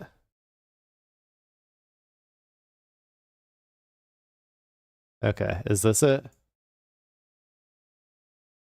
Okay, it's like 2 minutes. Let's go ahead and watch it. Speech after school leaders say she was making unapproved remarks. CBS 17's Barron James has been digging deeper into the incident, which was caught on camera. He joins us now from the school with more. Barron. Yeah, Liz and Russ, Lean Hajaz says the school is refusing to give her her diploma following her controversial speech to her class here at Clayton High School of 2026. That's, I'm pretty sure, illegal. I'm pretty sure that's illegal. This is, I believe, a public school. You can't discriminate against people at public school for speech. Like, that's illegal. Before I leave the stage, I have one last thing to say. Every single person here has a voice. Clayton High School senior and valedictorian Lean Hajaz says she I wanted to hear use the her speech. graduation welcome speech to lend her voice to the voiceless. And we are privileged to have the freedom to use it when so many people around the world are struggling and they're suffering to be heard. Those words were not approved, nor were these. Whether it's the millions, Yeah, that's crazy. That's crazy that they have to approve words like this. Like, we should try to alleviate the suffering of others. How dare you? How dare you? I don't know, like, say the same shit that Jesus said. It's illegal. Illegal. there's the millions suffering in Palestine, Sudan, Congo, Afghanistan, and so many. They buried the lead on this one, didn't they? They said it's for anti-ICE speech. I think that it's for Palestine speech, dude. I think that this is probably more because of that. I was going to say, like, anti-ICE stuff, like, well, it might be like it's like the majority opinion, right? The majority of Americans are anti-ICE, and the majority of Americans are also anti-Israel and are pro-Palestine. But there's not like a huge, like, doxing, like propaganda operation behind ICE, right? There is one for Palestine. So I think there's a lot more pressure when it comes to that particular issue than the ICE stuff. I feel like they kind of buried the lead here. Many other countries around the world. These are the families being torn Yeah. See, and as you can tell, the people responded. around the world. These are the families being torn apart by ICE. These are not distant issues. They are happening right now as I speak. And right at that point, Clayton High School principal Melissa Moore Hubbard is caught on camera, taking Hajaz by the arm, guiding her away from the mic, ending the speech. Illegal. I don't really know why they would cut her off. She was just saying what was happening, but it's kind of crazy to me. It's illegal. You're not allowed. You're not allowed. You're not allowed, people. You cannot go out there and speak to speak truths. You must speak lies. Everybody, we must go out and tell our 5 daily lies. We must assert all of the lies that we are being told by our government. If you do not go out and tell the lies that we are mandated by law to tell by the government, then you will be silenced. Okay, let's go ahead and finish reading this article now. But moments after she spoke about families being torn apart by ICE, the school's principal, Melissa Moore Hubbard, can be seen taking Hejaz's arm and moving her away from the microphone. The remarks come as President Donald Trump's administration is facing ongoing scrutiny over its aggressive immigration crackdown, including over children being separated from their parents and over conditions in immigration detention facilities nationwide, aka concentration camps. Johnston County Public Schools said in a statement to CBS 17 that Hejaz had departed from remarks that had been approved in advance and that school administrators had intervened to ensure a school-sponsored event remained consistent with its intended purpose. Yeah, you're not allowed to engage in civic action at school. It's not like that is a important part of becoming an American citizen. An American adult citizen is engaging in civic action like this. Dear God, what are schools for if not for learning to do things like this? What Leighton Hajez said, before I leave the stage, I have one last thing to say. Every single person here has a voice. I just watched them say that. Hajez says diploma being withheld. Hajez said that the school is withholding her diploma following the incident, though district officials told CBS 17 the matter remains under review. They better give her fucking diploma, man. Like I said, this is a free speech issue. You have to be allowed to, like, you know, this is a public institution. It's a public school. You are allowed to say things that are critical of the government in a public institution, okay? It is illegal for a public institution to punish you for saying things that go against the government. That is straight up illegal. That is the entire, like, the most bare bones basic case of First Amendment violations, okay? Like, maybe she's not being punished with a crime, right? She's being, she's being held her diploma back, but that could have lasting consequences. So she has a right to a lawsuit against the school for sure, and 100% if she launches a lawsuit against the school for damages, she will succeed. We're seeing what happens when public institutions try to try to stop free speech with all of the Charlie Kirk settlements going on. Like right now, I think there's been like $2.1 million given out to people who were fired from public institutions for speaking out against Charlie Kirk, or for speaking out during the like mass hysteria that we all had to suffer through, where people were trying to pretend like Charlie Kirk was some deity who must be venerated, right?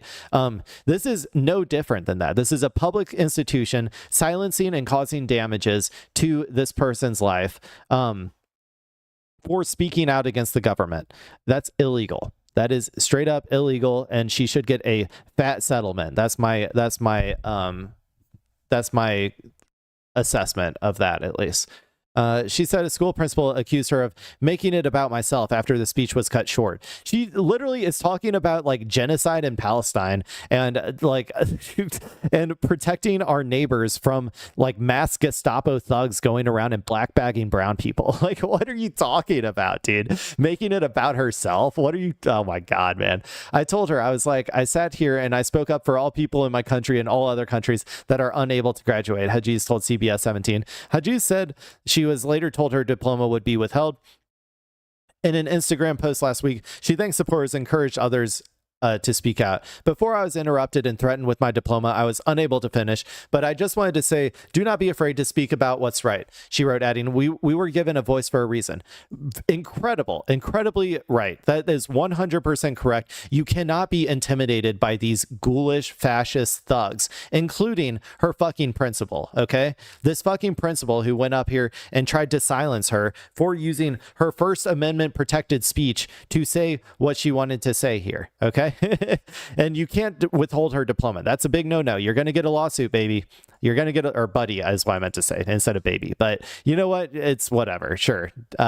What the school district said, Johnston County Public Schools said, student commencement remarks are reviewed in advance and to ensure they align with the purpose of the ceremony, aka that they are not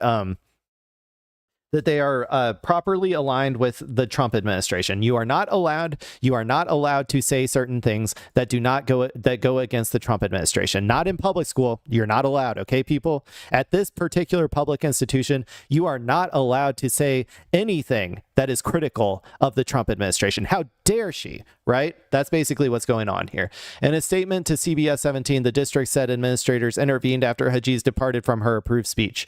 During this year's Clayton High School graduation, a student departed from her approved remarks. School administrators intervened in order to maintain the integrity and focus of the program in real time. No. You would not have intervened if she went off of her remarks and said, I don't know, that like people like, what's a good one? That people should go help their local homeless shelters. If she went out and said, if she went off script and said, hey, yeah, and also I think that we should really help our community and everybody should go out there and volunteer for their local homeless shelter. If she said that, you would not have stopped her. We know why you stopped her. We know why you stopped her. It's because she went against the dear leader, the Donald Trump, at this public institution. And you violated her First Amendment speech by punishing her for going after our fascist administration. The district said the decision was not about limiting a student's voice, but ensuring the ceremony remained consistent with its intended purpose. It added that the district supports student expression while maintaining expectations for school-sponsored events.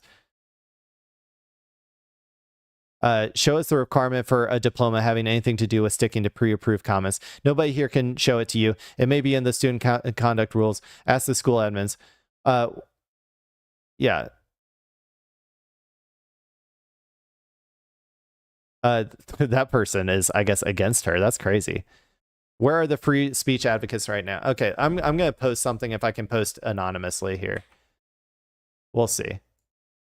Let me do this off screen though, because I don't want it to like try to log me in with like my email or something. I'm going to say a public institution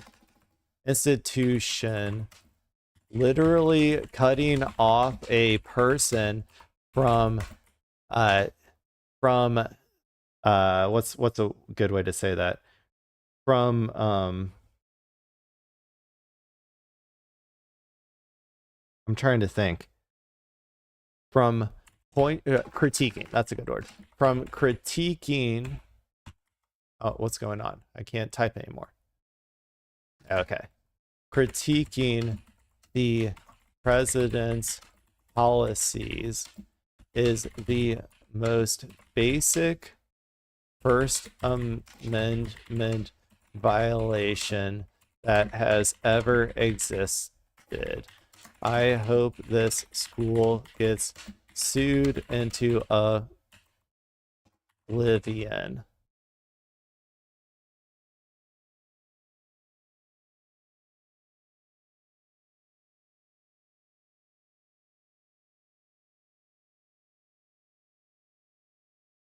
Let's see. Yeah, it's going to try to make me log in.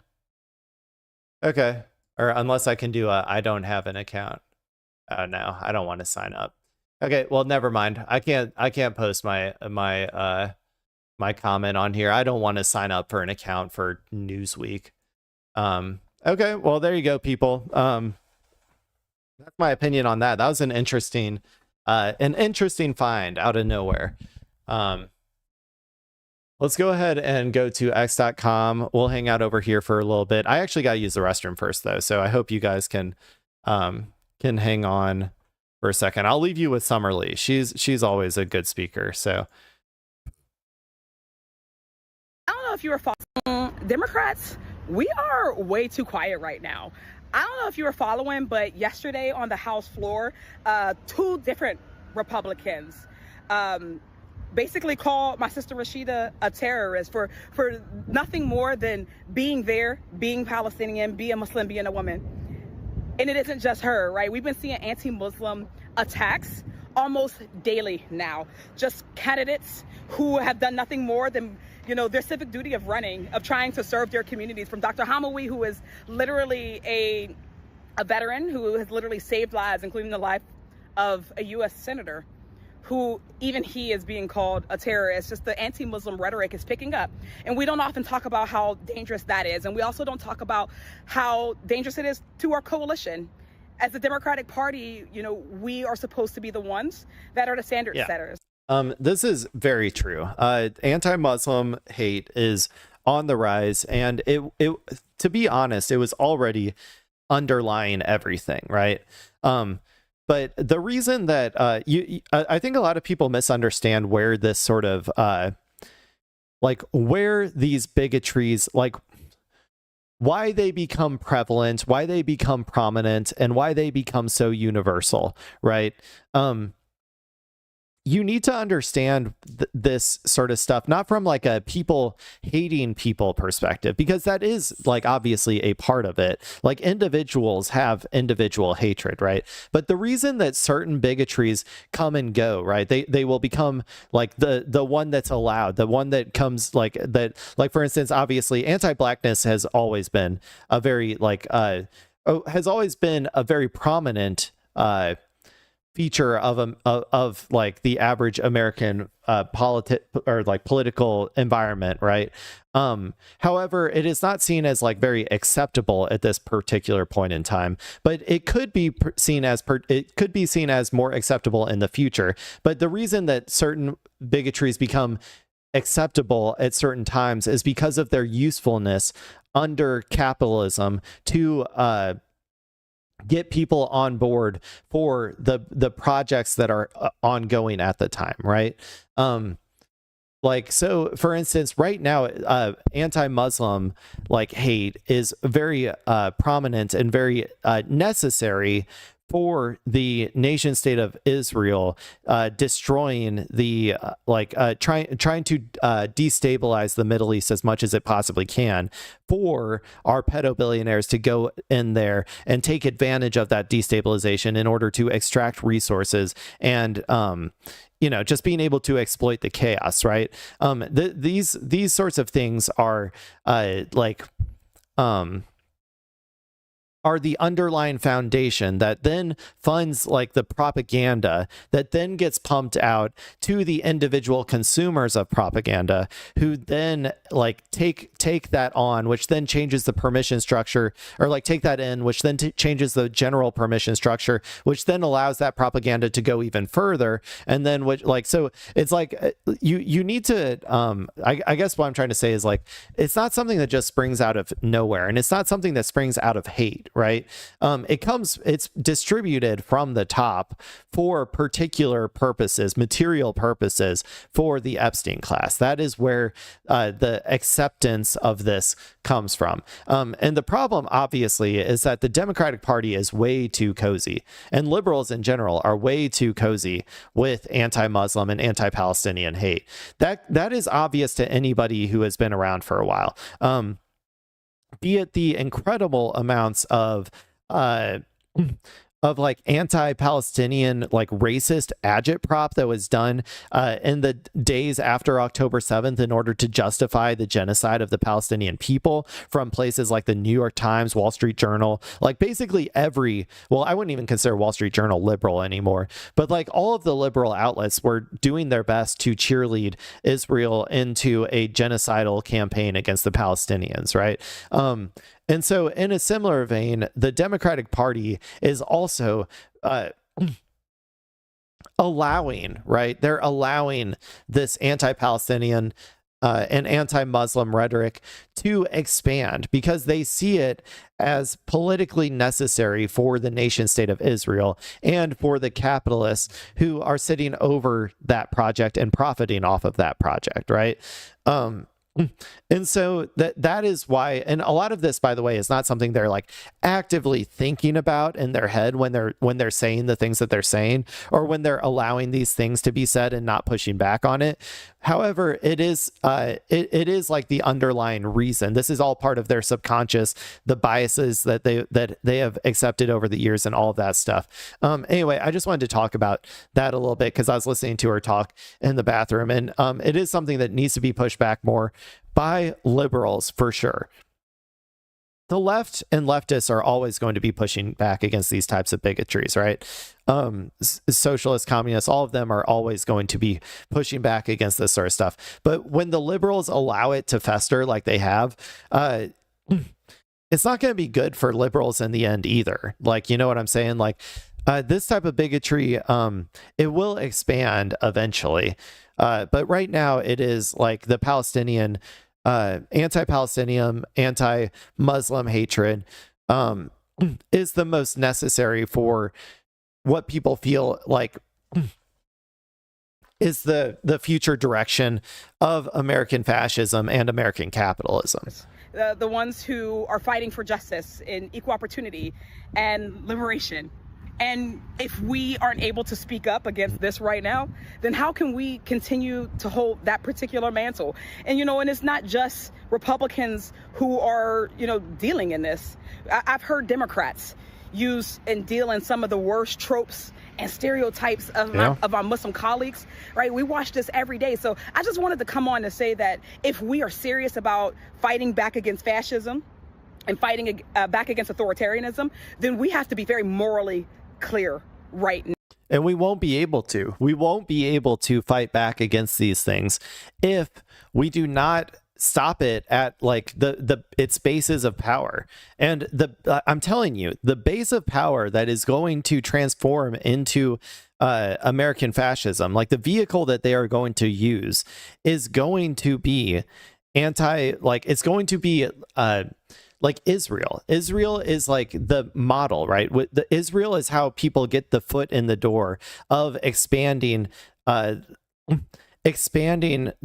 state to repress more and more people, right? It's going to expand through like, it's going to start with like, oh, you're a radical Muslim, or oh, you're radical on these against the radical against like the Jews or something. Like that's what they're going to start with. But then it's going to become, oh, you're a radical trans protector of trans people, right? Or oh you're a radical socialist, or you're a radical like union person or whatever, right? Eventually it'll just be, oh, and you're a radical liberal, right? Like it expands. It's going to expand, I think, from the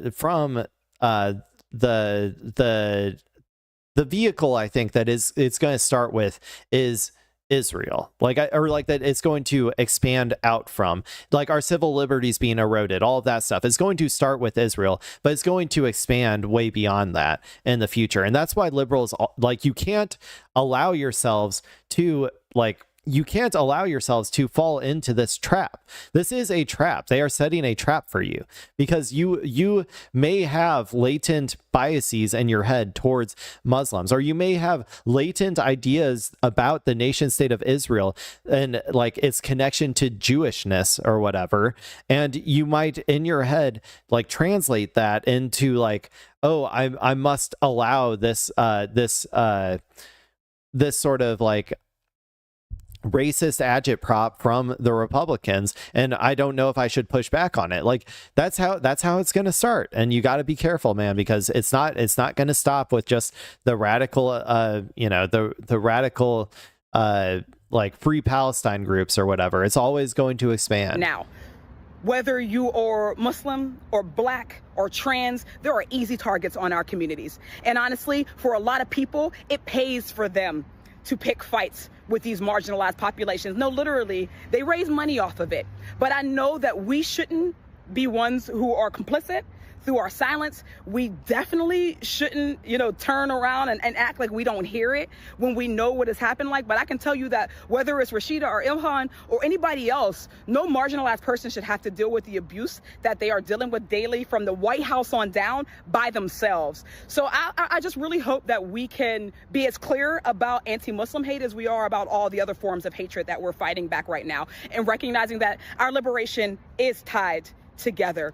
So whether you are black or brown or Muslim or Jewish, right now, attack against one is an attack against each and every one of us. And the more quiet they can make us be, we're giving them consent to eventually come around and do the same thing to us, or come around and do the same things to the people that we love. So I hope that people will join us and not stand it for it. And it shouldn't just be progressives, and it shouldn't just be other black people or brown folks who are speaking out, right? This is a battle for each and every one.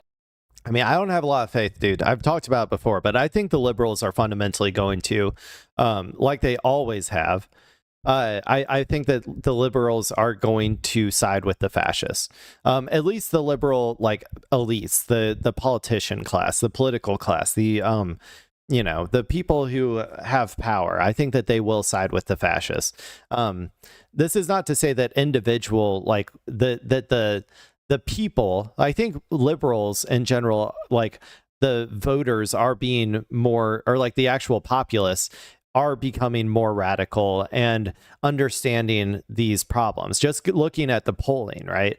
But we can't stand for our politicians allowing fascists to like peddle in these bigotries. The more that we allow it, the more unsafe we are becoming, just like Summer Lee said here. So a great speech by her. I hope I added something there, but she honestly is such a better speaker than me. It's like, why do I even try? Theo Von, Israel is obsessed with control, so they use American soldiers like war machines to feed their bloodlust. They're a satanic regime who just want to cause pain. He says 0 American soldiers have died serving Israel or Israeli interests or under Israeli command. Not one. That is not true. That is 100% not true. Like there have been, first and foremost, there were like, I think those 5 that died at the beginning of the Iran war, which is explicitly on the behalf of Israel. I mean, you could say Iraq partially. Like, I don't want to attribute like all of Iraq to Israel, because obviously there's a lot of people in America who also wanted to do that. In the same way, there's also a lot of people in America who wanted to go to war with Iran. However, Israel definitely pushed us over the edge when it comes to that one. So there's already like 5 right there, but like there's been, I think, also multiple historical examples of Americans, and also, by the way, there's lots of American citizens who die at the hands of Israel as well. Just people who live in Palestine or people who live in the West Bank. I think there's some that are literally still in like the Israeli like torture dungeons, like that America hasn't done anything to try to get out. Let's see what the comments on this one are. The USS Liberty. Yeah, that's like the false flag that Israel struck. Yeah. So Israel struck the USS Liberty, which I can't remember exactly what the end results of that were. I think it was which USS Liberty. I can't remember which Middle East conflict that instigated.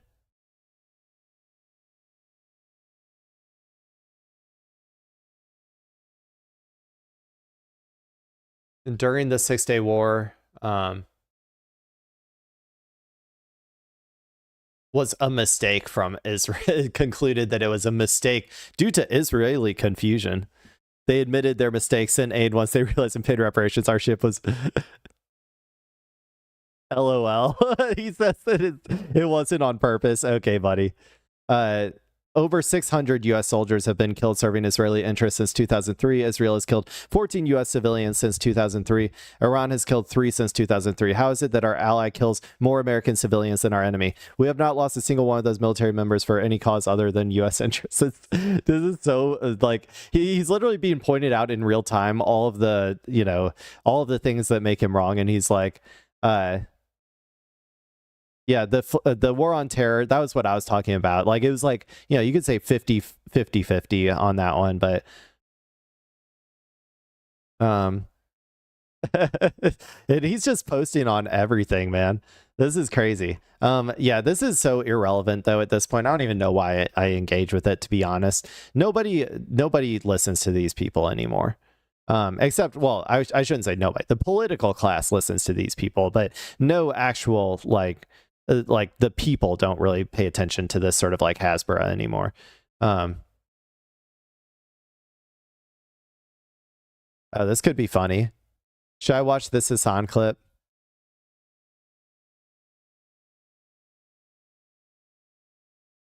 Let's see. This is too long, but let's go ahead. Let's watch this one. I guess this will probably be the last one though. I've already been here for 2.5 hours.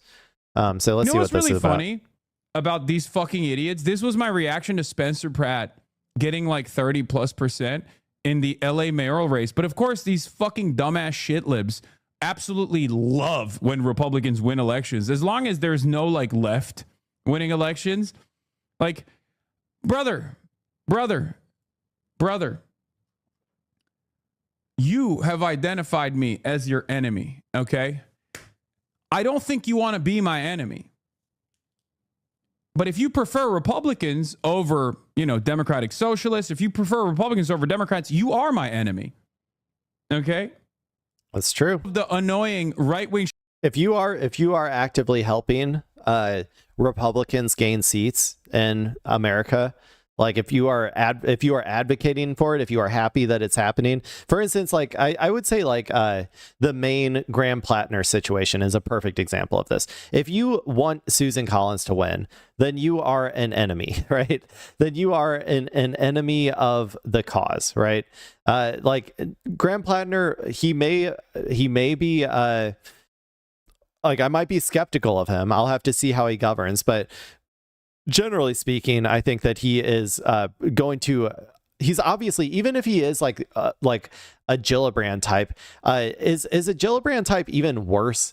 I mean, than a Susan Collins. Like, I'm going to be honest. Like, I mean, kind of in a sense, maybe, but I don't know. Like, just because of the damage they do to the Democratic Party, like potentially you could argue that. But to be honest, like, you can't just not trust every candidate. Like, you have to like take what they're saying at their word.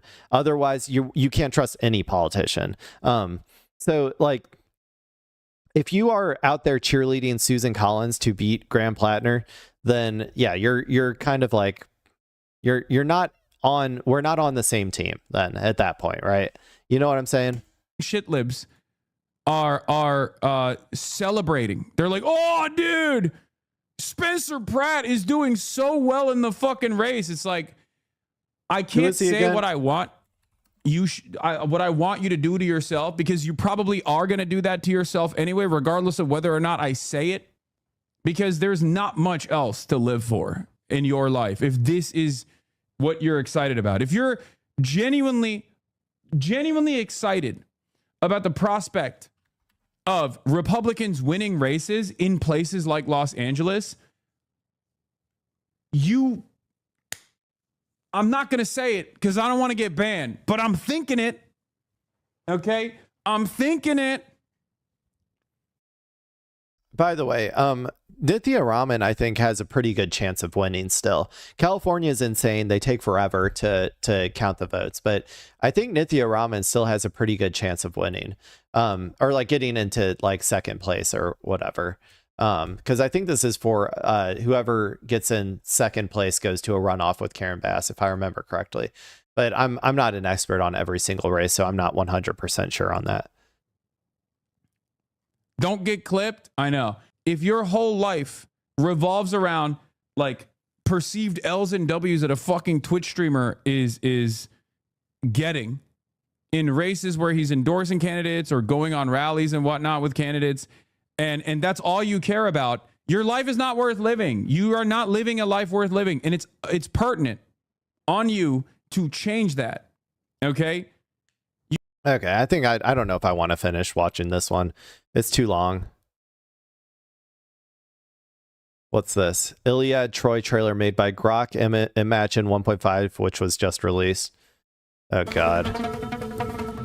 Today I don't know if I can listen to this because it might be the audio from, I don't know if it's the audio from the actual trailer. I don't understand what this is. Also, that lady was like, is that what it is? Is this like they like remade her as a white person or something? I was gonna say she's way too pale to be living in this era. Like she needs to be. Yeah, this lady is like way too pale to be. She's from Troy, right? Isn't that in Rome? Where is Troy? Oh, Turkey. Okay, so she's from Turkey. It's Helen of Troy, right? Am I wrong? This is for Helen of Troy. So Turkish person. Let's just Google Turkish person.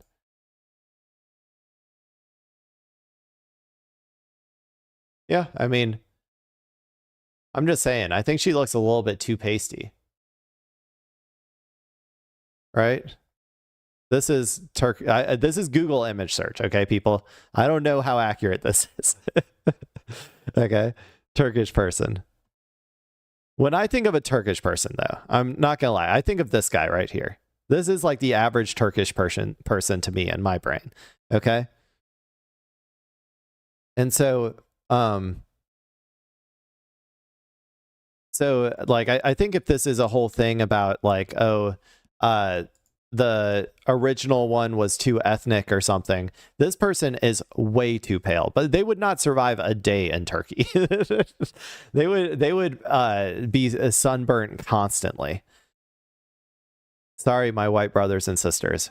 We shouldn't appropriate ourselves into situations like this, I don't think. we have our movies, okay? There's plenty of movies that you can have white people in. It's fine. I'm not against white people, okay, people? I don't want my white person being forced into like ethnically diverse movies by white supremacists. That's my main problem. Okay, let's try to find one more good video to react to, and then I got to get out of here. Well, gotta, but yeah. I think I'm starting to get a little tired.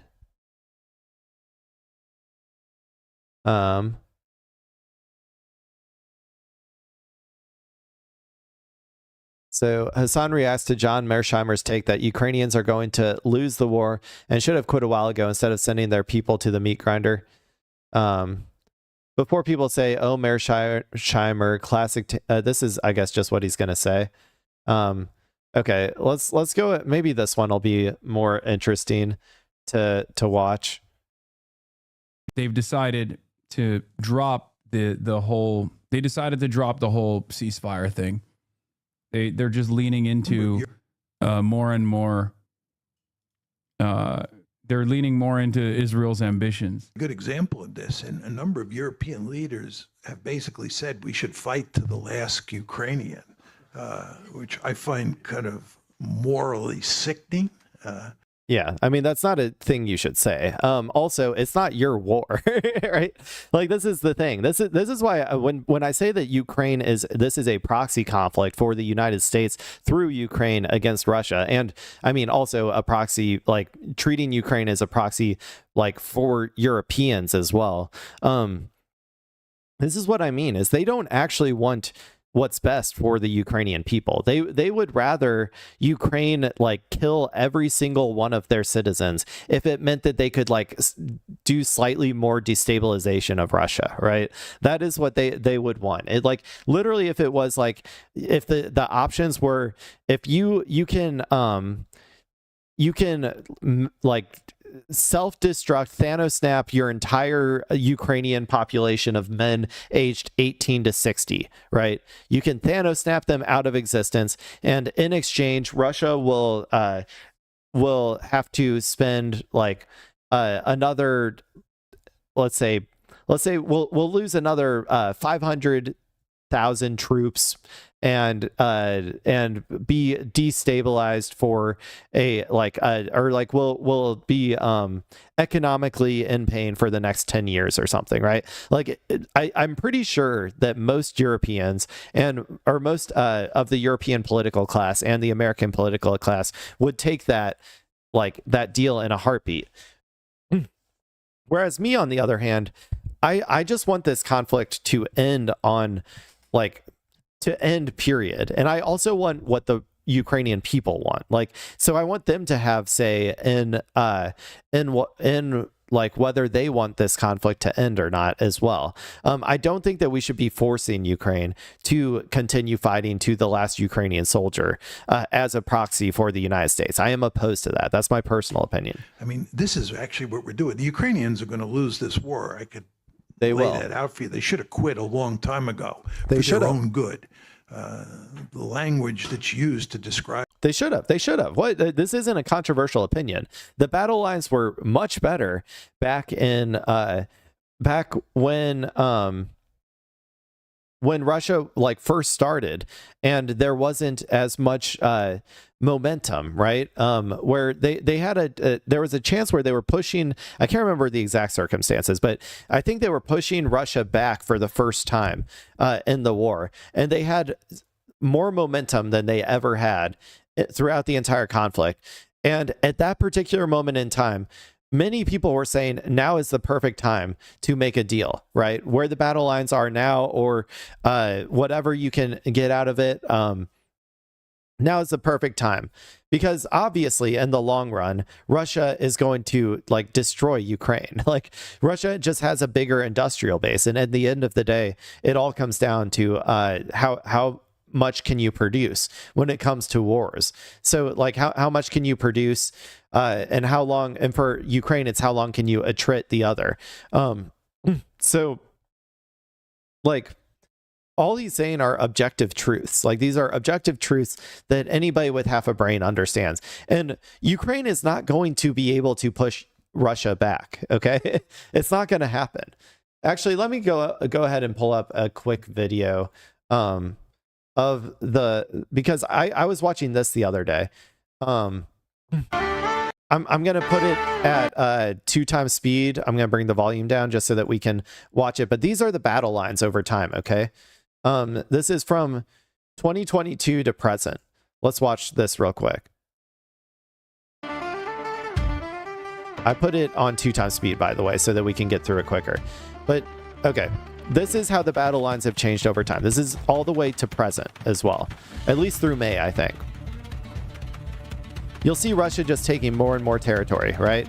More and more territory right there, I think, where Ukraine was pushing back Russia over here. I think that may have been around the time that we were wanting like a proposal, or like when the best circumstances were for getting the best peace deal from Ukraine, or for Ukraine.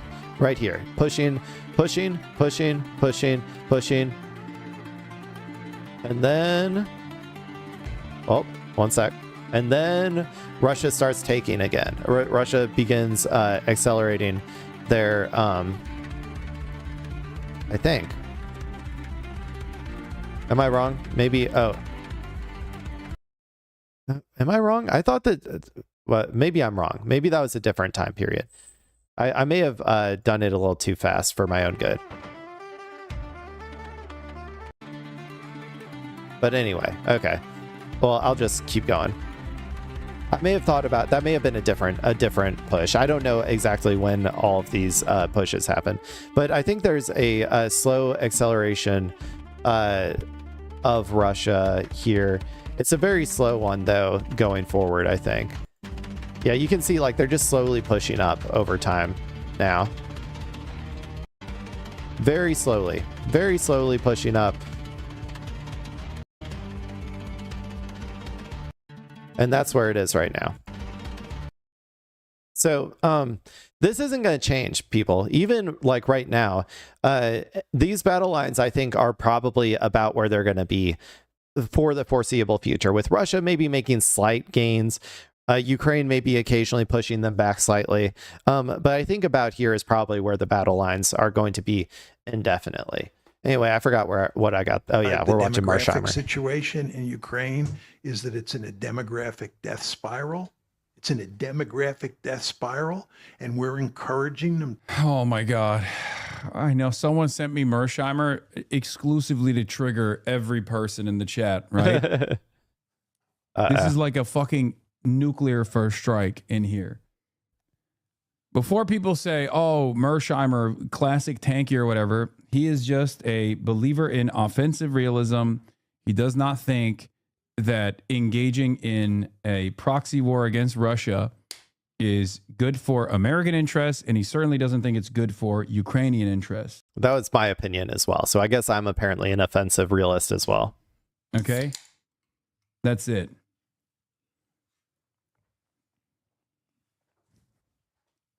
I mean, can someone show me how it would be beneficial for Ukraine to continue fighting like forever? Like, I'm serious. Like, what are the possible outcomes here? Ukraine is not going to be able to push Russia back. They're just not. They do not have the industrial capability. If you can show me evidence that they will be able to at some point, like, or some sort of indicator that they will, sure, show me. But yeah, I just don't see it. I think that this is where the battle lines are going to be for a while. You can see, like, well, like I said, Russia has pushed in slightly, but since what, around like maybe like 2024, 2025, it's been very slow moving, and Ukraine has been slowly losing ground over time. So I just don't see it happening. He's not a Russian operative. You just have a disagreement with him on this issue. Who's going to get mad at that? He's right. People who do think that Ukraine should fight down to the last Ukrainian. That's a stupid thing. You hate the Ukrainians then. I guess at the very least, you should be asking, what do the Ukrainians want, right? That's like what I would say. If we want to militarily support this, then at the very least, it should be on behalf of the Ukrainian people. We should know what they think. I don't even know if we have that polling right now. And also, I don't know if I would trust that polling even if we had it. But polling Ukrainian, do Ukrainians want to be in war polling? Or let's just say like war support. Ukrainian war support polling.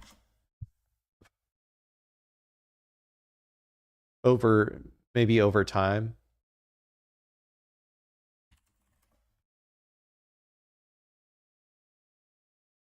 I don't care about Americans support. I want to know what Ukrainians think. I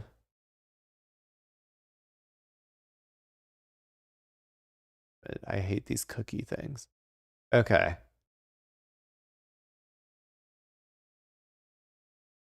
Well, let's see.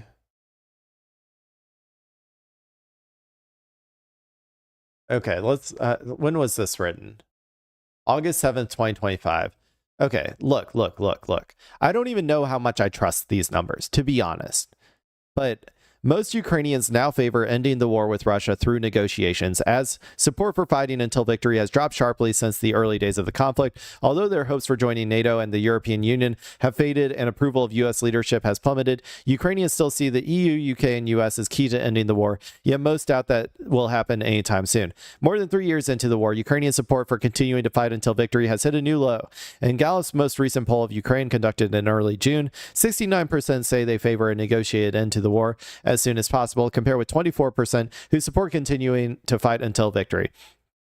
This marks a nearly complete reversal from public opinion in 2022, when 73% favored Ukraine fighting until victory and 22% preferred that Ukraine seek a negotiated end as soon as possible. 24%, 69%. Don't know / refuse is 7. Like, do you see these margins? Like, the Ukrainian, this was in 2025. I'm pretty sure it's got to be even higher now. Like, I would guess that this trajectory keeps going like the same way that it is here. And we're probably at like near 80% at this point who want a negotiated settlement.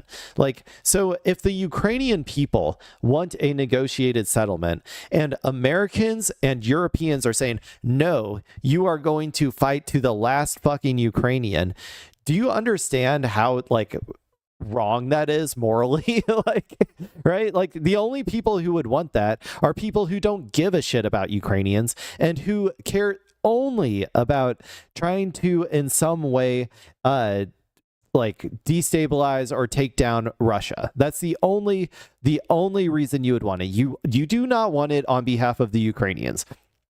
I guarantee it. If you dig deep down in your heart, you know that you are not saying these things for the Ukrainian people. You are saying these things because you hate Russia. That's the reason. And you shouldn't like make the Ukrainians suffer just because you hate Russia. To the meat grinder when they're going to lose anyway. God, morally reprehensible, but people make that argument. And it is you correctly point out, that's the buck passing argument. You don't see these Europeans fighting and dying over there, right? Yeah. The British, French, and German. That's true. Get some Europeans out there. Send them to the front lines. We'll see how much they want to keep the war going at that point. German leaders, they're really enthusiastic about continuing the war, but that's because their people are not dying. Yeah. I mean, I completely agree, dude. I completely agree with everything Mearsheimer said there. I guess that makes me an offensive realist. I don't really know. However, like, man, with that polling, I didn't know that it was even that high. Like how many people wanted a negotiated settlement back in 2025. So, like I've only been revalidated my opinion that like none of these people actually care about the Ukrainians at all and solely want this war to continue going on forever as a way to try to like destroy Russia in some way, shape, or form. And so a Destiny, I don't know if this is actual Destiny or a fan account or what. It's the omni-liberal. I think that's him. He says, fuck Hassan, zero sympathy for this loser. Let me see if there's modern polling on current polling of Ukrainians war versus settlement.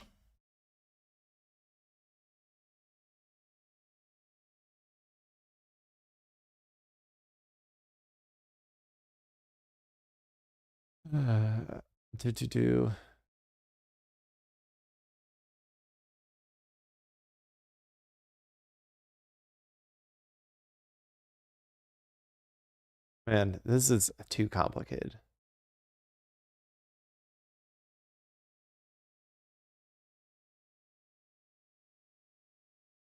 IRI, that international, what is this? I don't know if I trust this number or this one's numbers.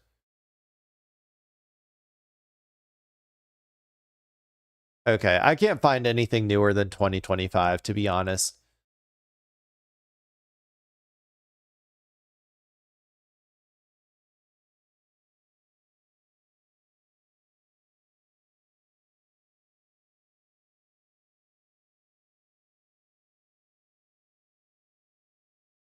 Yeah, I don't know. That's my opinion. Anyway, I gotta go. I've been doing this almost 3 hours now. So thank you all for watching. If you're watching the VOD, love you too. This has been Technically Clay, and the stream is technically over. Bye-bye.